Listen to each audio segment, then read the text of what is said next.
La siguiente conversación será con Carlos Sánchez Blas, periodista deportivo durante muchos años de su carrera, ahora ya un poco alejado del mundo del deporte, pero bueno, con él tenemos la mirada de un periodista que ha sido durante muchos años, ha cubierto eventos deportivos muy importantes. Aprenderemos de lo que es ejercer esa faceta, hablaremos sobre la profesión, la importancia de hacer deporte, la adaptación a los nuevos tiempos, en este caso de Twitter, a las redes sociales. Y bueno, como siempre, se harán otros temas interesantes, ¿no? Como siempre, os digo, si queréis apoyar el proyecto, nada, solo con verlo ya os lo agradezco, con los mensajes de ánimo, de apoyo. Y nada, si queréis dejar el like, pues os lo agradezco, ¿no?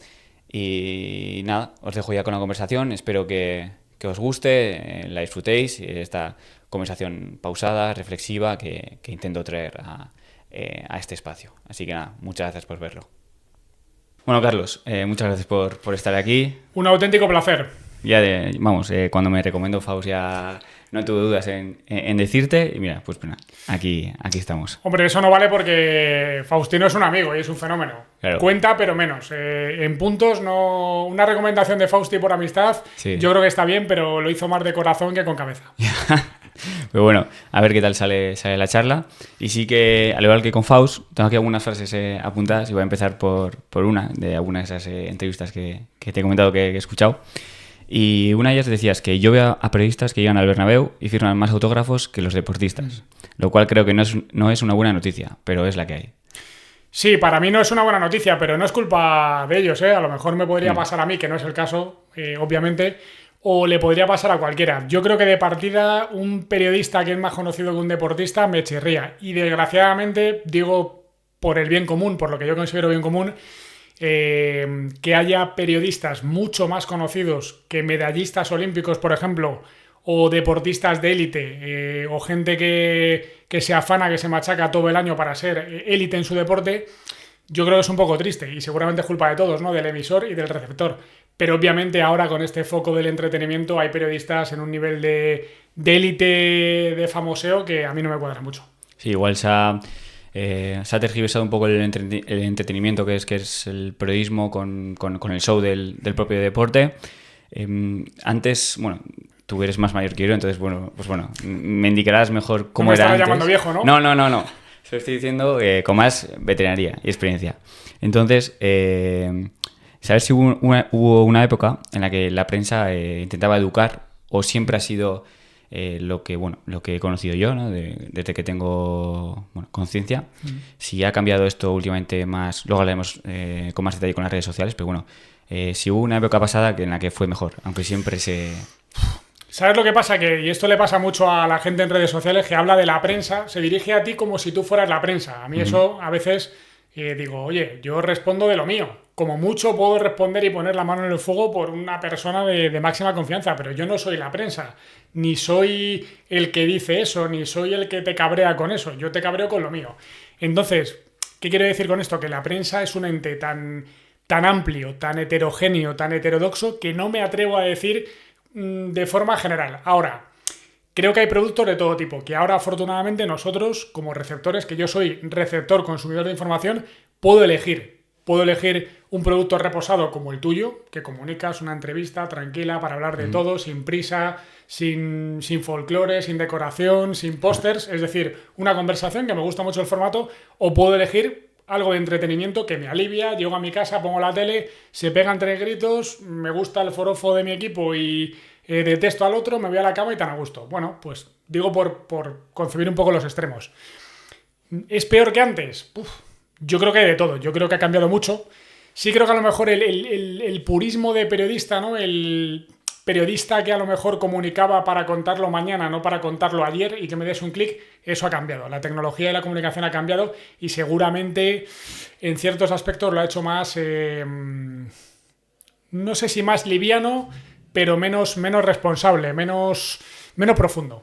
Claro, con más conciencia del clickbait, ¿no? Que antes también habría, me imagino, pero ahora igual ha cogido un peso más... Un peso mayor. Entonces, ya yendo un poco a tu infancia, ¿qué influencia tuvo la radio? Porque creo que te enamoraste en el primer momento. Entonces, ¿Cómo influyó la radio en ese primer momento? Yo es que estoy locamente enamorado de la radio, es mi gran amor y además sé que es para toda la vida, que los amores a veces, hombre, un amor de hijo, ¿no? Un amor de padre es para toda la vida y un amor de radio es para toda la vida. Y además, fíjate, hace poco vivimos el tema del apagón y la radio de pilas fue nuestro amigo para informarnos. O ibas en el coche o tenías una radio con pilas, no había más. No sé, la radio para mí es todo. Yo cuando era pequeño me acostaba con la radio y me despertaba con la radio. A veces le pegaba un trastazo porque me había dormido y le metía un meneo y se caía al suelo ahí en la habitación.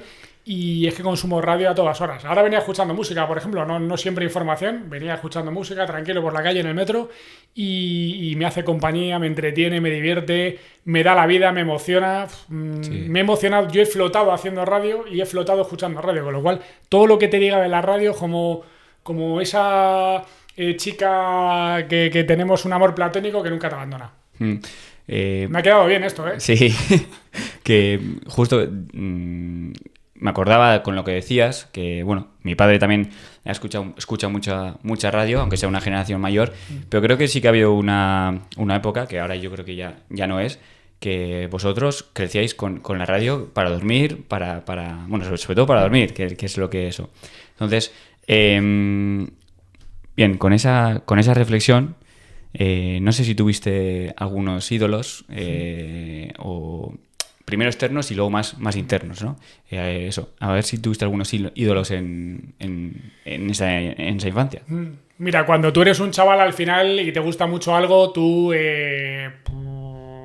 idolatras a personas o sigues a personas. Yo, por ejemplo, la gente ni se va a acordar, pero yo me gustaba mucho Manolo Lama narrando baloncesto, que mucha gente no se acuerda, pero él hacía baloncesto, hacía campeonatos europeos, mundiales y demás.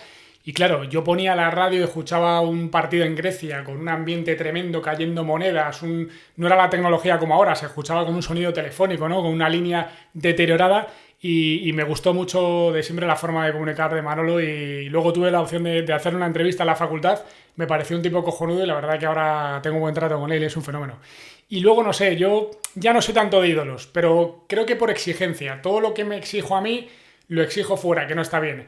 Entonces voy picando una cosita de aquí, otra de aquí, ¿no? Es como el jugador de baloncesto, pues la manita de Curry, el físico de LeBron, vas cogiendo como cositas de cada uno y haces como tu jugador perfecto. Pues en el tema de los ídolos igual, también quiero mencionar a José Luis Poblador, que fue la persona que me llamó para Onda Madrid y con el que he tenido un trato bestial de siempre y pues, qué más ídolo que el tío que cometió la atrocidad de llamarte para curar en la radio, ¿no? Claro, lo tenía aquí apuntado, ya lo has comentado en alguna otra entrevista de José Luis Poblador. Siempre es importante quien te da esa primera oportunidad, porque al final se lo puede dar a ti, se lo puede dar a otros, se lo puede dar a casi cualquiera. ¿Por qué crees que apostó en su tiempo por tu figura? Pues sinceramente creo que, honestamente desde fuera, creo que estaba loco. Sinceramente, yo estaba en tercero de carrera, tenía 20 años recién cumplidos, creo que no estaba preparado para ese salto, lo digo sinceramente. Sí por ilusión, sí por ganas, seguramente por conocimiento del deporte, porque me ha encantado, ¿no? Pero ahora lo veo con distancia y digo, joder, macho, o sea, qué locura, no estaba preparado para ese salto. A lo mejor me aceleró los plazos y me ayudó, y luego, pues, oye, mi trabajo no.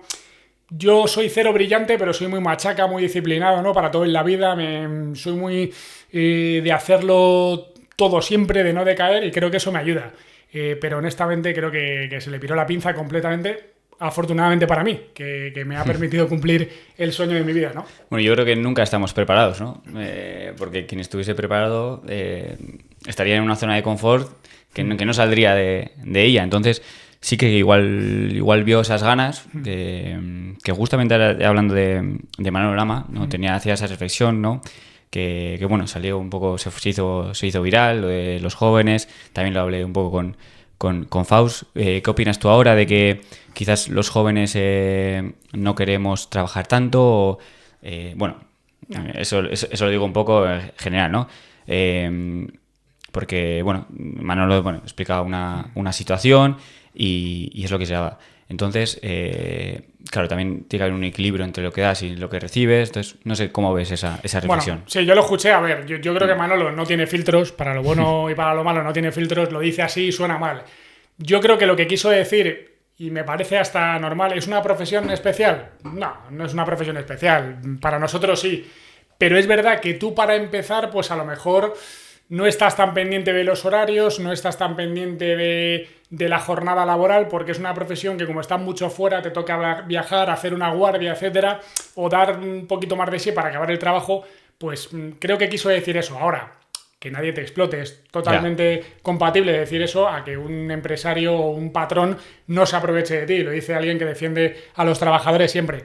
Pero creo que tú cuando eres joven, tienes ganas, te quieres hacer un hueco, no hacerte un hueco, sino disfrutar de tu curro y tal, a veces ni mides. Yo he currado 16 horas un día, soy un mal trabajador, ¿no? Lo que pasa que lo requiere y es una profesión puntual. Yo creo que en el equilibrio, a ver, para un periodista deportivo como yo he sido, que ahora estoy fuera del mercado del deporte, creo que hay que tener sentido común. Es decir, tú puedes hacer 3 viajes seguidos y currar 20 días seguidos en un europeo de baloncesto y luego venir a Madrid o a tu casa y a lo mejor 5 días no apareces por la radio, estás currando, entrando. O sea, hay profesiones que el horario ficho y me voy no existe como tal, pero sí el sentido común de tú estar a gusto, que te respeten y ser feliz en tu curro y tener incluso un jefe cojonudo, que a veces pasa, no muchas veces, pero sí pasa. Quizás lo decía igual porque no veía con esa ilusión, que igual, porque no todo el mundo es su pasión en la radio y bueno, al final hay gente que acaba ahí por circunstancias, ¿no? Pero entonces igual, no sé, igual lo veía de esa manera. Bueno, yo creo que al final hay de todo. Chicos y chicas que han entrado con nosotros a currar en la radio, pues hay de todo. Sí. Han entrado a hacer prácticas, hay gente con más ilusión, con menos, se ve, se palpa, ¿no? Gente que tiene más suerte, menos suerte. Yo elimino esos mantras y esas frases hechas. El que vale llega y a cada cerdo le llega su San Martín. Bueno, a veces no. El cerdo está ahí sin el San Martín toda la vida jodiendo a la gente y mucha gente que vale tiene que trabajar de taxista, de panadero o de abogado o de ingeniero. Sí, no esto de la justicia, pero sí creo que si tú le pones ilusión a lo que te gusta, pues tienes más opciones y es una profesión tan bonita como a veces desagradecida. Uh-huh. Tenía que apuntado también que si tuvieras que agradecer a alguien por el estar aquí, supongo que sería José Luis Poblador, ¿no? Se lo agradezco a Pobla y a mi madre. Mi madre, claro, me crió viuda, apostó por mí en cuanto a la carrera de periodismo, le dije en tercero, mamá, me pongo a currar, aparco un poquito la carrera que la voy a sacar. No me jodas, hijo, la carrera, ese pensamiento de madre, ¿no? De primero acaba los estudios y tal, pero siempre me ha apoyado, con lo cual si tengo un ídolo es ella y por supuesto en lo personal. Bueno, luego hay mucha gente que me ha ayudado y que lo valoras, pero me quedo con esos 2 nombres. Ahora no sé si creo que eres padre, ¿no? Sí. Entonces, ¿cómo estás valorando un poco lo que ha hecho tu madre por ti? Ahora creo que lo verás por 100 o por 1000 de lo que hacía y cómo lo quieres transmitir tú a tus hijos. Esa frase de cuando seas padre te darás cuenta de... Bueno, es verdad que cuando eres padre sufres más por tus hijos, ¿no? En cuanto a lo que le espera, pues cuando salga por ahí, conozca el mundo de las drogas, el mercado laboral, relaciones sentimentales o simplemente de chico, chica, chico, lo que le toque a ella, lo que le guste. Sí, creo que los padres están infravalorados, pero también le doy naturalidad. Yo soy diferente a mi madre, creo. Mi madre a lo mejor se preocupa más, busca el lado negativo de las cosas. Yo dejo fluir, me preocupo por mi hija, pero dejo fluir y no tengo esa agonía. De momento, tiene 6 años, camino de 7, pero sí es verdad que el amor, hay muchas formas de amar en la vida, pero el amor padre-hijo, madre-hijo, eso hay que vivirlo y no es un tópico. Sí que o será que mi hija es muy buena, Te diste cuenta, bueno, cuando nació, entiendo, ¿no? Ahí sí que te hizo un poco el clic, ¿no? De lo que, claro, lo que tenías. Y el proceso del embarazo, ¿no? Todo es muy bonito, el nacimiento en sí, el momento, cómo va creciendo, cómo notas ese amor mutuo, ¿no? Que ellos expresan de otra manera. He tenido la fortuna de disfrutar con ella de una pasión que es el Rayo, pues vamos los dos juntos al fútbol, sí. Ha descubierto un poco el ambiente, el fútbol, el Rayo, los viajes, los cánticos. Claro, como el primer día que fue a Vallecas, miraba así como diciendo, ¿qué coño es esto? Y efectivamente ahora, pues creo que tendrá ese recuerdo, llega donde llega, a lo mejor pierde la pasión por el fútbol o por el Rayo, pero de algún día mi padre me llevó al fútbol y me metió esto en vena y creo que le gusta, ¿no? Pues creo que es un amor incomparable. Uh-huh. Un poco siguiendo tu trayectoria, para que te ubique un poco la gente que no te conozca, empezaste en Onda Madrid y creo que seguiste ahí hasta hace bien poco, ¿no? Sí. Entonces, sí. Bueno, lo puedes tú explicar mejor. Sí, yo empecé en el año 99, 31 de agosto del 99, Bueno, yo ese verano estaba haciendo prácticas en Radio Miraflores, que es una radio aquí de la Sierra de Madrid, Miraflores de la Sierra, y me había metido a través de un amigo de la facultad ya a hacer radio en segundo de carrera. Y todos los días en verano subíamos a Miraflores en un Renault 5 4 marchas, íbamos ahí 4 o 5 colegas a hacer un programa de radio. Y eran las pruebas de Onda Madrid, de Madrid al Tanto, que hacían pruebas para un programa de deporte modesto, partidos de segunda B en aquel entonces, tercera, preferente. Y entró mi madre esa mañana en la habitación. Y me dijo, hijo, llama a Onda Madrid, que son las pruebas, ya llamaré, no llama ahora, tal. Bueno, justo eran ese día las pruebas, casualidad. Llamé, no pude ir a hacer el programa de Radio Miraflores e hice las pruebas. Y me cogieron. Y ya empecé en agosto del 99, con contrato en abril de 2000. Estuve hasta 2015 en Onda Madrid. Un proceso feo, un expediente de regulación de empleo. Mentalmente me afectó porque veía cosas que no me gustaban. Habían echado a gente de forma injusta. Había gente dejándose dentro que no merecía estar ahí currando. Me fui un año a Radio Marca y luego volví en 2016 y hasta hoy. Ahora estoy en informativos y he estado, bueno, luego en otros medios, en Gigantes, en Dazón, en Telemadrid, en Eurosport también. Con lo cual, aquel que me llame, ahí estoy. Ellos verán lo que hacen con su vida. Yeah. Que ellos decidan, ¿no? En esos momentos que has vivido un montón, solo con todos los momentos que puedo recordar, seguramente hablaríamos mucho tiempo. ¿Recuerdas alguno especialmente emocional al cubrir un partido? Seguramente no habrá uno, habrá 10, 20 o 50 que se te vienen a la cabeza. Pero yo también, como jugador de baloncesto que he sido, sí que me llama la atención los ambientes de Grecia y bueno, sí, los de Grecia sobre todo, ¿no? Porque iba a decir Turquía, pero quizás más en el fútbol. Entonces, y tú has narrado partidos en Grecia, en Olympiacos, Panathinaikos, encima ahora que han sido los playoffs de la Euroliga. ¿Cómo es entrar y ver ese ambiente por primera vez? Eso es un sueño. A ver, yo es que he cumplido los sueños que tenía de pequeño. O sea, yo estaba lo que te decía, ¿no? Escuchando a Lama en Grecia hacer un partido y pensaba para mí, siendo un renacuajo, joder, ojalá un día pueda hacer eso yo. Y lo he hecho por 1000, o sea, pero siempre muy consciente. Yo iba a La Paz y la Amistad, o iba a Loaca, o iba a Belgrado, o a Turquía, o a Israel, que tiene un ambiente muy caliente, y miraba y decía, disfrútalo, que esta puede ser la última. Siempre cuando acababa el partido, si tenía tiempo y no iba con mucha prisa a ir al aeropuerto, a la maleta y tal, me quedaba así en silencio, miraba un poquito y decía, joder, disfruta esto, que esto es la hostia, con perdón, ¿no?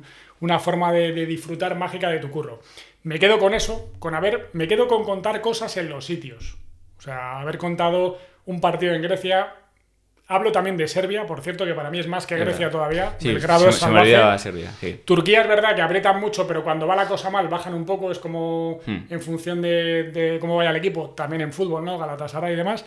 Pero me quedo con eso. Y luego, fíjate que me gusta mucho. Yo he trabajado en una radio que es muy regional, entonces tú tienes que transmitir la pasión por el Madrid, el Estudiantes, el Fuenlabrada, el Rayo, el Getafe, el Leganés, el Atlético de Madrid. Tienes que hacerlo local, con pasión, sin forofismo. Y para mí los momentos malos, es decir, cuando tú has contado con un micrófono, con respeto siempre, te pongo un ejemplo, que el Madrid de baloncesto ha perdido una final, que Estudiantes ha bajado al Éboro, que Fuenlabrada ha bajado al Éboro como pasó en el Saporta hace 1000 años, que el Rayo se ha pegado un castañazo. Que esos momentos malos, transmitirlos con respeto, me gusta porque creo que forma parte del servicio público y la gente se quedará con lo bueno. Bueno, sí, estuve en Viena cuando ganó España la Eurocopa, joder, un privilegiado de la leche, pero yo me quedo con esos momentos malos o con esos momentos menos mediáticos de haber calado a gente más modesta en empresas menos profundas. Sí, más íntimos, igual, eso ¿no? es. Más sí, íntimos. Porque además los protagonistas son más agradecidos. Ahora mucho más, antes menos. Antes en la élite tú tenías una cierta relación con los deportistas, pero tú puedes contar una historia preciosa en la radio de un equipo de regional preferente y eso queda para siempre. Uh-huh. Ahora que comentabas claro, tú has tenido que cubrir muchos equipos de Madrid y no sé, y eres seguidor del Rayo. ¿Cómo? Porque sí que veo a los periodistas, periodistas deportivos, que normalmente no tienen un equipo que se conoce. En tu caso, sí. ¿Cómo has llevado eso, ¿no? De que la gente sepa de qué equipo eres y aún así narrar, pues eso, un partido de Estudiantes, un partido de Real Madrid? ¿Cómo conllevas eso? Bueno, yo esto, a ver, lo he abierto más en los últimos tiempos, que ya me he desenganchado del periodismo deportivo y lo hablo con más naturalidad. No es que no me guste que un periodista transmita sus colores, simplemente que me parece que no es noticia. O sea, la gente se afana, ¿no?, en preguntar, ¿y tú de qué equipo eres? ¿Y este de qué equipo es? Bueno, el que lo quiera decir que lo diga. Yo creo que siempre pongo el ejemplo de Lalo Alzueta, ¿no?, que lo conocerá todo el mundo de narrar baloncesto, y él decía que era del Madrid, muy bien, lo transmite, pero eso no quiere decir que él se ponga delante de un Real Madrid Juventud y sea parcial. A lo mejor incluso al contrario, por parecer y tal se le puede ir, ¿no? Pero sí es verdad que a cierto nivel, por ejemplo, Carlos Martínez, ¿no?, narra fútbol desde hace 30 años en España.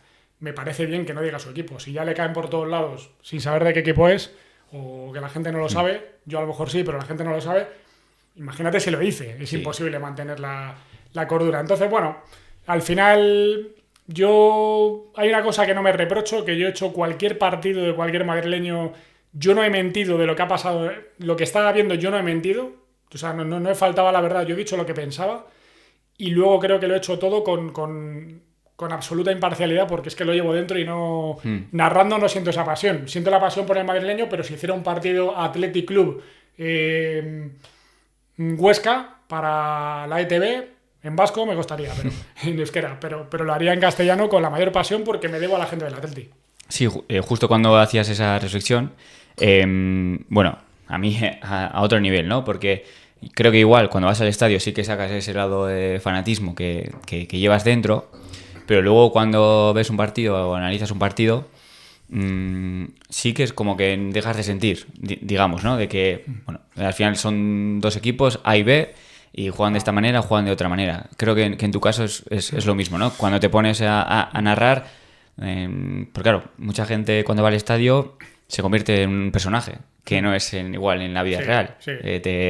Te convierte en esos... Y tengo ese recuerdo ahora en el partido frente al Manchester United ahí en San Mamés, y sí que, vale, pasa eso dentro del estadio y sales y eres otra persona, ¿no? Vuelves a la vida real, ¿no? Sí, vuelves a la vida real, pero bueno, también vivirlo me parece... Entonces, pues bueno, creo que esa manera que has contado es un poco lo que te pasa, ¿no? Yo, mira, cuando voy con mi hija al fútbol, hay una cosa que no me gusta. Es verdad que, bueno, quiero pensar que ha cambiado un poco, ¿no? Que hay más respeto por el árbitro, por el hincha rival, en general por la educación.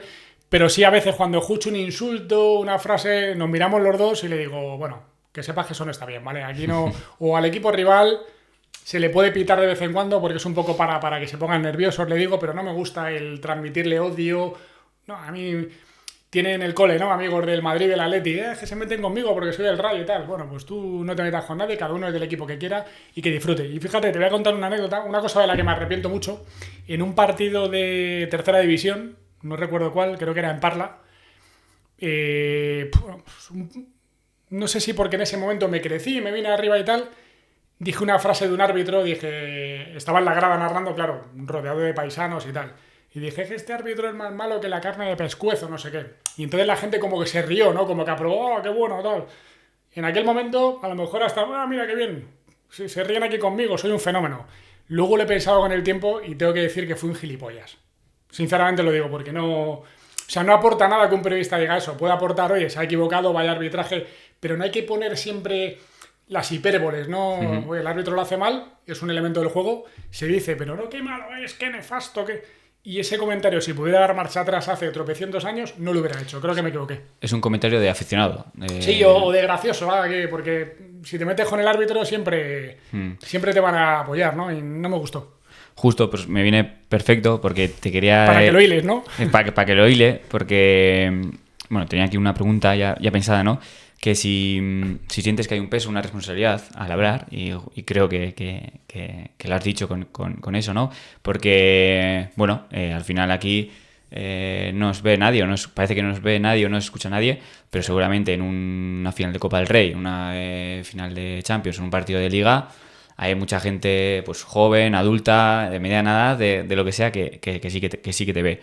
¿Sientes esa responsabilidad? O cuando... Sí. Yo creo que nosotros tenemos cualquier persona, fíjate ahora, porque estamos en un tono coloquial y yo de vez en cuando suelto algún taquito y digo, a lo mejor no debería. Mira, una vez creo que me mandó un mail o llamó a la radio un padre de familia que iba escuchando la radio y a lo mejor en un partido se nos escaparon 2 tacos, ¿no? Mierda.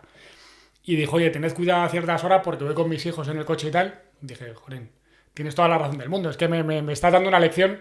Entonces, la responsabilidad siempre está ahí, pero para mí la principal responsabilidad es, yo puedo llegar a mi casa, ahora no hago partidos, pero puedo llegar, mirarme al espejo y decir, "Joder, qué porquería de partido me ha salido hoy, o sea, estoy descontento, qué mal la voz, qué mal lo he contado, no he fluido, pero tengo la conciencia tranquila de que yo lo he hecho lo mejor posible y no he intentado, o sea, oye, pues sale mal, es que incluso a la élite del deporte hay partidos que le salen mal, ¿no? Alcaraz pierde de vez en cuando, Nadal incluso perdía, Messi hubo un partido que no metió 2 goles, ¿no? Y fue eliminado del Barcelona, bueno, estoy haciendo una comparación Sí. que no se entienda que soy yo con ellos, ¿eh?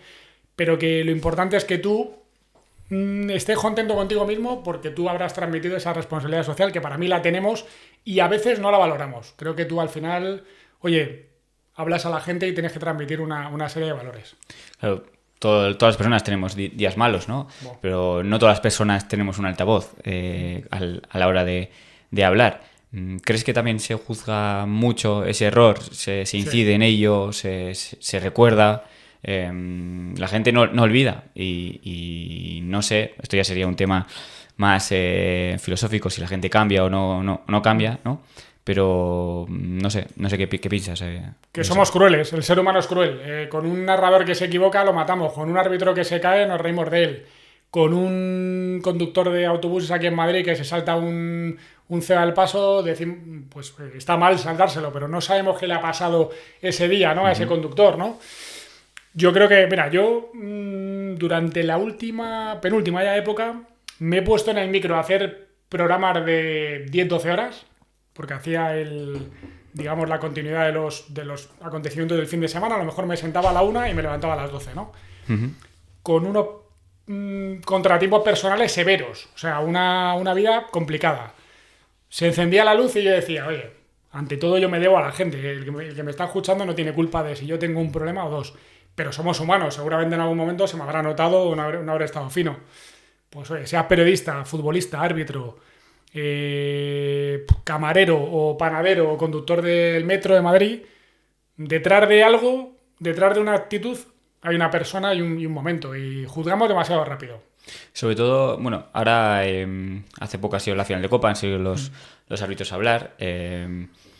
Claro, también han salido bueno, respuestas tanto positivas como negativas y bueno, al final reflexiones, ¿no? Que algunas hechas para dañar a la figura de los árbitros, otras criticando a los árbitros, pero bueno, un poco haciendo una reflexión constructiva, digamos.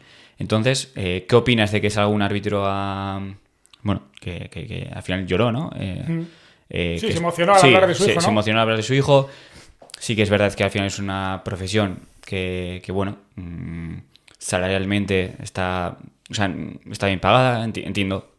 Sí que es verdad que también en la sociedad somos como somos y bueno, esa parte emocional pues al final no es que sea fingida, sino es que a cada uno le sale. Entonces ahí sí que tengo un poco de... sí que tengo un poco de, pues bueno, ciertas dudas, ¿no? De qué es lo bueno, lo malo, lo menos bueno o lo menos malo.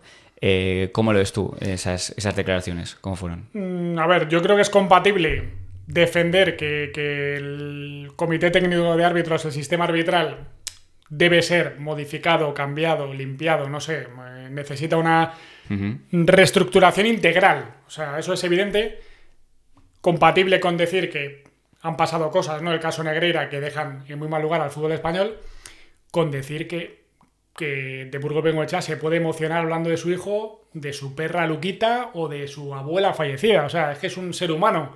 Pero eso es imposible ahora mismo. En el rollo Madrid-Barça es imposible porque todo lo que se haga va a tener una connotación profunda detrás, ¿no? Yo creo que, a ver, que de Burgos Bengoechea gana mucha pasta pitando, claro. Y Messi jugando al fútbol y Alcaraz. ¿Quiere decir eso que Alcaraz, de Burgos Bengoechea, el otro, el de la moto, no tienen sentimientos, no tienen vida, no tienen familia, no tienen problemas, no tienen que acudir al psicólogo si es necesario? Pues hombre, no vamos a caer en la demagogia. Esto al final, es decir, no es que ganan mucha pasta y por eso un futbolista no puede sufrir. Oye, pues hay gente en la vida que puede tener todos los elementos para ser feliz, empezando por el económico, que es importante, pero no decisivo siempre, y no ser feliz. ¿Voy a culpar yo a ese ser humano eso? No le voy a juzgar. Entonces, a mí sinceramente me tocó lo que hizo de Burgos Bengoechea en la previa de la final, pues seguramente porque seré padre y porque lo vi sincero. Ahora, que es compatible con decir que que ese hombre a lo mejor bueno, al final no lo hizo mal, pero que le puedo criticar en un partido o decir que no ha tenido el nivel, con máximo respeto, como puedes tú decir que mis narraciones de baloncesto no están a la altura, por supuesto. Es que justo hoy leía unas declaraciones de Cervera, entrenador del Tenerife, creo que está ahora. Sí. Pues bueno, que él también decía que cuando perdía se llevaba a casa, o que cuando le echaban se llevaba a casa y le preguntaba a su hijo. Entonces, pues por eso me han salido un poco las dudas, ¿no? Hacia cómo. Pero bueno, dudas en cuanto al momento, quizás, o sí, también no está muy expuesto, no estás muy acostumbrados a que los árbitros hablen. Ten en cuenta que estaba todo en el contexto de los vídeos de Real Madrid Televisión, de lo que dijo Pablo González Fuertes al lado, ¿no? Que tenía otro tono. Yo, a ver, son muchas cosas defiendo la sensibilidad en la vida de cualquier ser humano. O sea, creo que no por estar delante de un micro todos los días, no por ir al cine que te reconozcan y no poder entrar en la sala, no por ser un personaje público, quiere decir que seas un robot. Desgraciadamente mucha gente los quiere convertir en robots sin sentimientos. Yo defiendo la naturalidad de un deportista que quiere hablar de política, de colección de sellos, de colombofilia, o que le gusten las mariposas doradas. Y me gustan los jugadores que se mojan y ya está. ¿Le van a caer más? Pues sí, pues ya está. Ponte el paraguas y que te caigan si tú tienes que ser como eres. Claro, entonces, viendo estos debates, sobre todo, sí que para mí todo lo que es el día previo, hace 2 días previos de la final de Copa, todo lo que se montó, es para replantearse el qué es el fútbol, ¿no? Porque a mí, bueno, yo cuando leo X o Twitter, pues te genera un cierto rechazo a todo lo que se está montando alrededor de un juego, ¿no? Entonces, para ti, ¿el fútbol le ha aportado más a la sociedad? ¿Crees que se va a ir menguando porque ya se está mezclando un poco con el show, entretenimiento? Y sí, ¿qué reflexión tienes hacia eso? Esto va para un libro. A ver, yo creo que el fútbol suma, el deporte en general, pero seguramente el fútbol, sí, porque es más deporte mediático, no más el opio del pueblo, ¿no? Yo creo que suma mucho más de lo que resta. Evidentemente que el fútbol sirve para que se metan grupos neonazis a liarla, pues es evidente porque es un espectáculo masivo. ¿Que sirve para sacar lo peor del ser humano a veces? De acuerdo. ¿Que sirve para poner el negocio por encima de todo lo demás? ¿Que sirve para corromper? Todo eso está muy bien. Pero yo creo que el fútbol, a mí, hay una cosa que siempre me ha molestado como periodista deportivo, que me siento así todavía, que hay gente que habla del deporte, incluso del periodismo deportivo, con una superioridad intelectual que yo no entiendo. Es decir, en las redacciones de los medios pasa, ¿no? Es que es de deportes, es que hay gente que dice, yo es que de deporte no tengo ni idea. Ya, yo tampoco tengo ni idea de economía, y si tengo que hacer una noticia económica me documento, ¿no? O esta mañana estaba en Atocha contando que la catenaria se la ha llevado por delante un tren, pues tendré que saber qué es la catenaria para explicárselo al oyente que me está sintonizando. Es decir, no soy un especialista en catenarias, como tú no lo eres en fútbol, pero mínimo de cultura general hay que tener. Y eso, la gente que desprecia el fútbol me molesta, porque el fútbol tiene libros maravillosos de Galeano, que los lees y es una delicia, historias familiares de generaciones que van al fútbol, un montón de cosas, de viajes, de conocer a gente, ciudades. El fútbol no son 11 personas detrás de un balón, que es el tópico, ¿no? Y esa superioridad intelectual me molesta. Entonces, suma mucho más de lo que resta. Ahora, que hay que asumir con matices que se va a colar mucha porquería en el fútbol, sí, como en cualquier espectáculo de masas. Se va añadiendo, ¿no? A lo que... y bueno, cada vez tú ahora has dicho que eres el Rayo, ya abiertamente. Seguramente seas el Rayo porque tienes... Y de la cultural leonesa, que poca gente lo sabe, pero leonesa. A ver si aguantamos y subimos. Sí, porque... Nos están apretando. Sí. Y encima el rival. La Ponfe, ¿no? Hay un Ponferradina cultural, penúltima jornada. O sea que... Sí. Entonces, con este tema del Rayo, seguramente seas del Rayo porque te gusta esa pasión que se transmite en el campo, ¿no? Justo ahora nos comentaba aquí en la entrada el tema del show del Bernabéu, que bueno, ya está hecho más para un entretenimiento que para un evento deportivo, pero aquí en el Rayo sea buen ejemplo de lo que es esa pasión, ¿no? Ese fútbol de antes sin otra cosa que es lo que igual se ha convertido ahora. Sí, y no solamente fútbol, sino compromiso social. Creo que, a ver, yo Soy muy democrático con los hinchas. Me parece que cualquier hincha de cualquier equipo, incluso el más grande del mundo, tiene derecho a sentir su pasión. No me gusta que no es que yo soy especial porque soy no sé, del Real Oviedo. Pues sí, el Tartiere mola mucho. O del Racing, ¿no? Que es una afición que me encanta. Ya, pero no eres más especial que uno del Madrid o no lo vives con más pasión que uno del Barcelona. Puede haber uno del Barcelona que, oye, que viva esa pasión, con lo cual, oye, hay que respetarlo y cada uno lo vive como quiera. Y me parece estupendo sin dañar al rival, ¿no?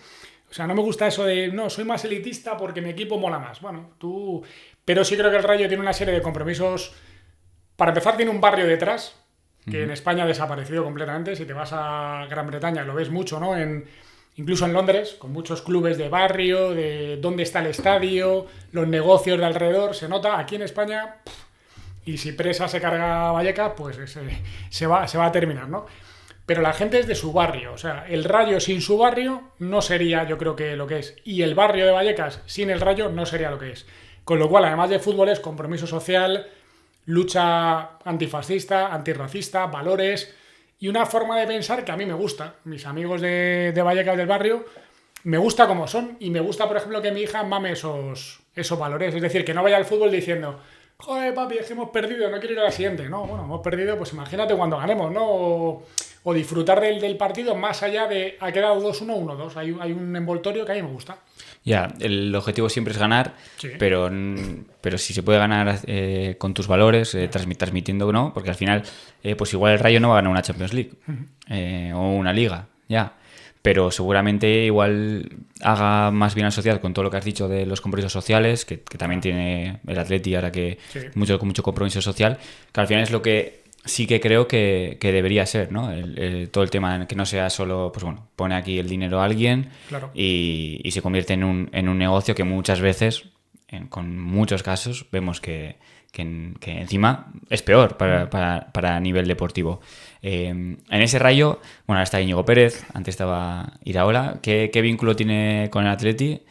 Porque sí que ha habido, ¿no? Un vínculo, no sé si especial, pero sí que importante. Primero, las aficiones se llevan de lujo. Segundo, a la hinchada es uno de los desplazamientos que más le gusta. Bilbao, y eso que este año tocó domingo a las 9, que es más complicado, pero fueron más de 500. Ha estado Iraola, ha estado Jon Pérez Bolo hace 1000 años cuando el Rayo jugó en Europa. Unai López, que está ahora jugando, que ha jugado en el Atleti.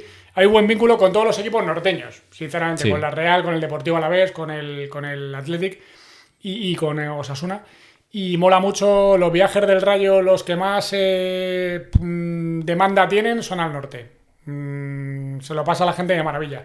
Y con el Atleti siempre ha habido buen vínculo, creo que se llevan bien las aficiones. Y oye, si Guruceta el año que viene tiene que salir cedido y no tiene hueco, en el Rayo a lo mejor le dejamos ahí para que sea titular, ¿eh? Claro. O Marwan. O Marwan. Si nos dan a Marwan, encantado. Sí, lo de Marwan es una historia que, bueno, es increíble. Pero bueno, has comentado de gente del norte, sí que hay una diferencia, ¿no? También en los estadios de cómo se vive igual de al norte al sur. Escuchaba también que ese recorrido, si quieres vivir el fútbol de verdad o el fútbol, no sé si de verdad, pero más inglés, digamos, que al final son los orígenes, sí que tienes que hacer un recorrido desde Galicia hasta Irún, ¿no? Que también está en primera red.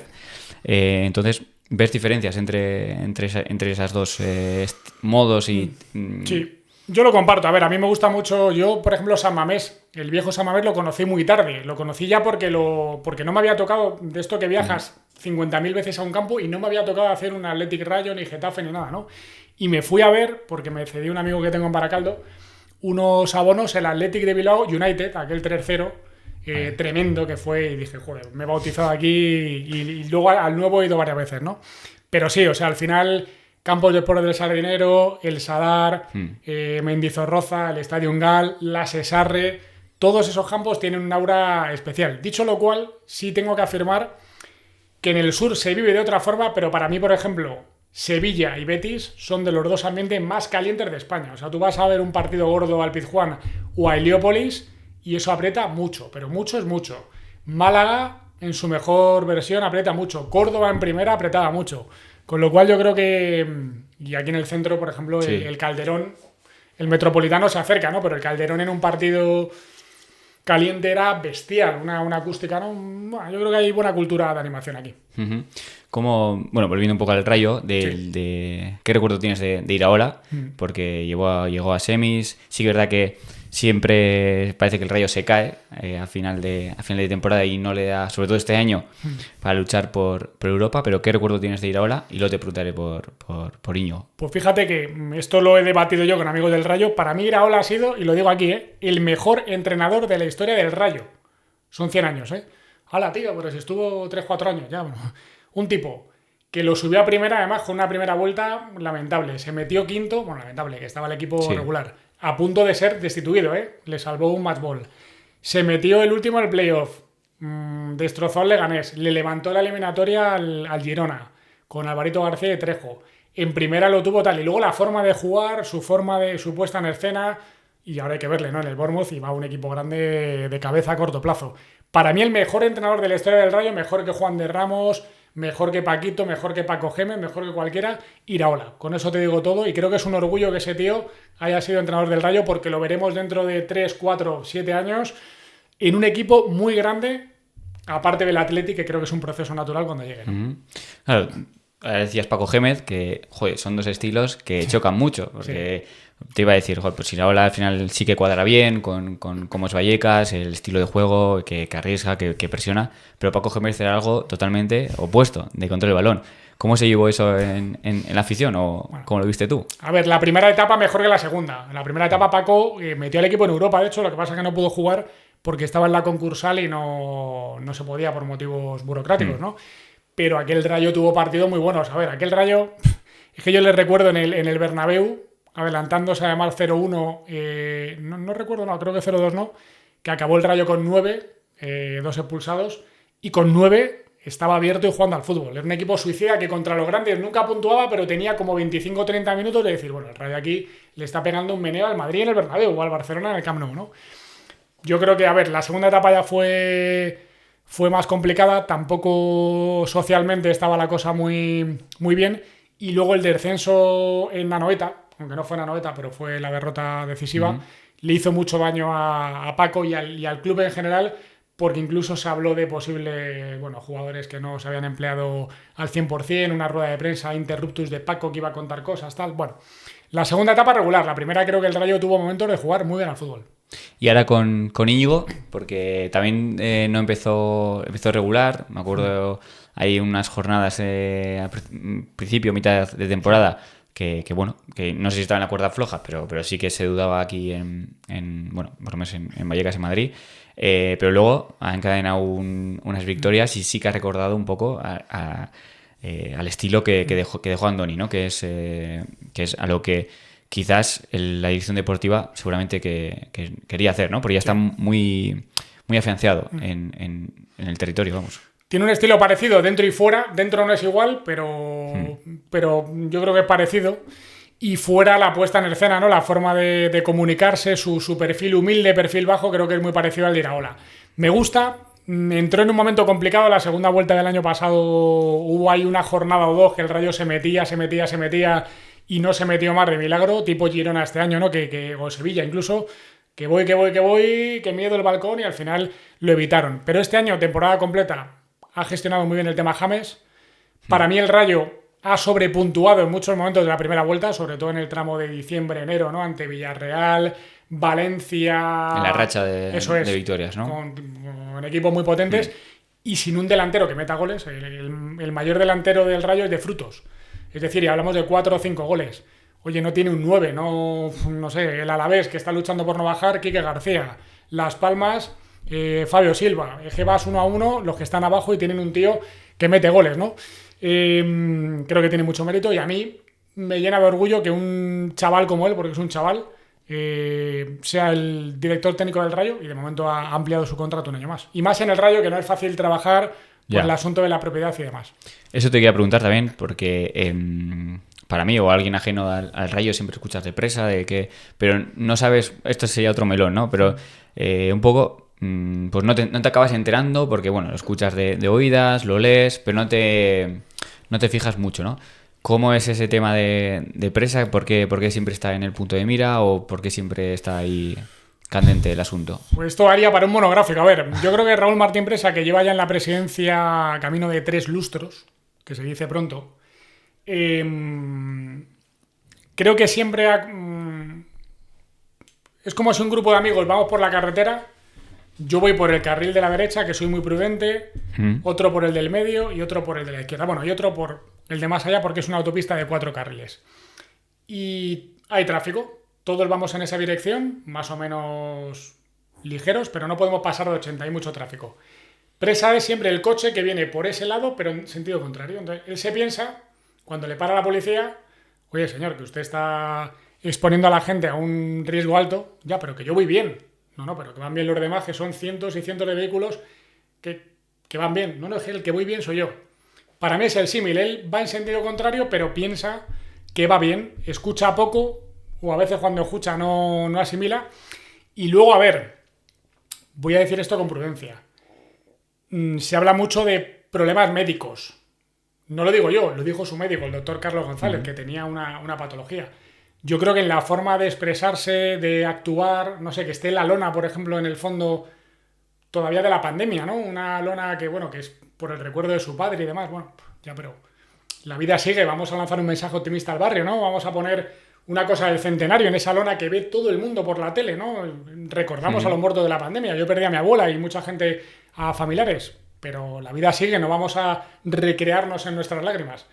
Por su forma de proceder, por muchos comentarios que te dice la gente, por dentro y fuera del club, creo que es un personaje completamente inefable. Y sí, lo deportivo va muy bien, del primer equipo masculino, que tiene uno femenino que ha destrozado, un campeón de liga y un equipo que juega en Europa, que está en tercera división, en segunda federación, perdón. Pero lo social es un desastre. Y no puede ser que el palco de Vallecas sea la casa de políticos de Vox, porque al final tú te debes a un barrio y tú tienes que invitar a todo el mundo. El Rayo acoge a todo el mundo. Pero no puedes provocar poniendo a Rocío Monasterio a tu derecha, porque es que no casa con el barrio ni con la gente de Vallecas, y esto es un hecho, es objetivo, no es debatible. Sí, me acuerdo de... Sí, ahora que lo dices, me acuerdo de esa imagen, ¿no? De Rocío Monasterio. Sí, que bueno, al final no son los valores que ha tenido de sí el Vallecas desde el principio, pero bueno, son las cosas de tener, ¿no? Las propiedades, que antes... por suerte todavía queda algún club que es de los socios y bueno, se votan, entonces pues va un poco en esa autopista que decías, va un poco el club arraigado, pero ya vemos que por ejemplo el Barça ya bueno, ahora no sé cómo está el tema, pero sí que se habla de un tema parecido al Bayern de Múnich, que al final era un 49% de socios y 51%, ¿no? de propietarios. Mixta, ¿no? Sí, entonces, pues bueno, por suerte vamos a ver cuánto dura. Cerrando ya, bueno, acabando ya la etapa del Rayo, quiero hablar un poco de X, de Twitter, de las redes sociales, de cómo tú te has adaptado, porque al final, si llevas tantos años es porque te acabas adaptando, para bien o para mal, ¿no? Entonces, primero, ¿qué es lo que más te ha costado de la adaptación desde que empezaste hasta ahora? ¿Qué es lo que más, pues has dicho, joder, yo con esto no me veo o no me puedo llegar a rejuvenecer? Entonces, ¿qué es lo que más te ha costado en ese proceso de adaptación? Bueno, separo X del resto de redes, ¿vale? O sea, para mí X es la que más utilizo y la que más me parece que tiene un ámbito más periodístico. Utilizo Instagram, Facebook, TikTok. Bueno, me meto en todas, aprendo Blue Sky ahora, me gusta estar en todas, ¿no? Pero X, vamos a ver. Lo que más me ha costado pero es una cosa que, es que para mí, mira, hay una cosa muy importante. Yo en X creo que soy como soy. O sea, esto lo he hablado con muchos compañeros y tal. Al final en X mucha gente transmite una imagen que no es real. Y a mí me gustaría que cuando alguien ha hablado conmigo en un concierto, oye, macho, que joder, qué bien lo pasamos en Onda Madrid, no sé qué, que te sigo en X, me encanta lo que comentas. O al revés, eres un... Bueno, tal. Quiero que me vea en ese concierto tomando una cerveza o por la calle o en la parada del autobús, igual que me ve en la red social, no que diga, coño, este es otro, no. Que me vea reflejado en lo que él ve en la red. Yo en Twitter creo que soy como soy. Entonces, algo que en mi vida me ha costado mucho gestionar es el conflicto. lo llevo fatal, me desenvuelvo de pena, me machacan, o sea, esto es como estar en un cuadrilátero, no tener ni guantes, ya no, con el ojo morado, me destroza, pero vamos, un peso pluma, no me sé mover en el fango y eso me cuesta en la vida real y en X también, por eso cada vez hablo menos en los Madrid-Barça, no hablo de árbitros, porque pongas lo que pongas. Y ahora he puesto, mira, el último tema que he tratado en Twitter. Tú fíjate, Palma Futsal, campeón de Europa de fútbol sala, que ha ganado 3 seguidas. Lo pongo ayer lo vi. como curiosidad, ¿no? Que ha ganado 3 Champions y no ha ganado ningún título nacional. Ahora va primero de la Liga, pero ha perdido finales de Copa hace poco, la Copa de España. Bueno, como es un formato peculiar, pues ha ganado 3 Champions seguidas y no ha ganado la Liga, la Copa, nada en España. Bueno, pues tema Negreira ya... Es que claro, el Barça de fútbol sala, tal, digo, es que ni lo había pensado esto que pasaba por aquí Negreira. Yo el conflicto lo llevo mal, pero a mí X me gusta como medio, no me gusta la base, de Elon Musk y cómo se trata, pero me gusta como medio de, a ver, yo me he sentido más periodista en Twitter muchas veces que en mi medio de comunicación. Me he sentido más periodista ahí que en mi medio. Con eso te lo digo todo. Claro. Y le he dedicado mucho tiempo, que a mí me gusta contestar a todo el mundo porque esto como si tú me saludas, ¿qué pasa? ¿Qué hora es? Y yo paso de frente y no te contesto. Oye, pues un día podré ir volado con los jajos, ¿no? Pero lo normal es contestar a la gente. ¿Por qué en X no se contesta a la gente? Entiendo que la gente que tiene mucho volumen no pueda, pero yo intento contestar a todo el mundo. O sea, has adaptado, has cogido un perfil muy personal, digamos, ¿no? Te has abierto muy personal, profesional, sí. digamos, ¿no? No sé si recuerdas cuando te abriste Twitter que... En 2011. Y te pensabas que iba a ser esto. Claro, ahora ya todo el mundo más o menos pues ve lo que se hace, se puede utilizar, yo creo que muchas veces para bien, que igual es la única red social que se pueda utilizar como información, sí. o la más pausada, sí, dentro de todas. Pero claro, no sé en el momento cómo lo viste y dijiste, pues venga, me lanzo, y no solo me lanzo, sino que le doy un toque profesional. O sea, le doy como pues mis 8 horas, las que sean de jornada laboral, y además tengo esto que me acerca al periodismo. Sí, mira, el otro día haciendo las cuentas de la Euroliga, claro, es un lío y tal, y siempre tiene dudas. Joder, y lo típico ya que puse las cuentas, contesté a un montón de gente, digo, mañana sí, eran las 2 de la mañana. Y me llegó un mensaje de un compañero de Rubén Parra, de la cadena COPE, que hace mucho NBA, y me dijo, oye, repasa este criterio porque no estoy seguro, pero creo que hay una opción ahí que no has contemplado. Digo, hostia, es verdad. Digo, bueno, mañana lo miro. Estaba dándole vueltas en la cama, me levanté de madrugada con el folio. O sea, yo le dedico tiempo, pero por convicción y porque me gusta. Yo me hice Twitter en un viaje a Sicilia con un amigo, Alfonso Núñez, compañero de la radio, que ahora está en Mediaset y en la radio galega. Y no, lo típico, sí, la gente se lo hacía, me lo hice. Y me cambió la vida en Twitter un día que tuvimos la opción de contar por la radio y luego en la red que Messina había dimitido como entrenador del Madrid. Me acuerdo que lo contamos, además, el programa duraba de 1 a 2 y media. Me enteré a las 2:25, entré en el estudio, que me pillé la puerta me pillé el dedo con la puerta y todo, ¿no? De la tensión, y lo dije, y luego puse en Twitter, acabamos de contar en Onda Madrid, y me reventó el teléfono. O sea, estaba comiendo, pero mensajes, interacciones, tal, ese día, y te hablo que a lo mejor tenía 1000 y pico seguidores, o hace mucho tiempo, ¿no? Y dije, joder, esto... Y ese día me cambió un poco la visión, pero siempre me he lanzado a Twitter como algo profesional. No... De hecho, a mí Instagram, como no me gusta mucho poner fotos mías, ni el postureo, ni eso, no le encuentro, o sea, vale, estoy ahí, pero en Twitter sí, porque me veo como transmitiendo información. Sí. U opinión. Y en uno de esos... Si me enrollo mucho me paras, ¿eh? No, aquí. Que en uno de esos... Bueno, algún vídeo también he subido. Tengo aquí montado el de sois unos turras. Claro, entonces... porque estás muy expuesto al final. Antes, pues bueno, en la radio se hacía... casi ni se conocía la persona, ¿no? De la imagen. Entonces... No sé si te da igual un poco lo que digan los demás, porque tú estás muy convencido de lo que haces y los valores que tienes, porque ese vídeo, como otras cosas que subes, no es fácil hacerlo porque seguramente recibirás muchas críticas y muchos comentarios.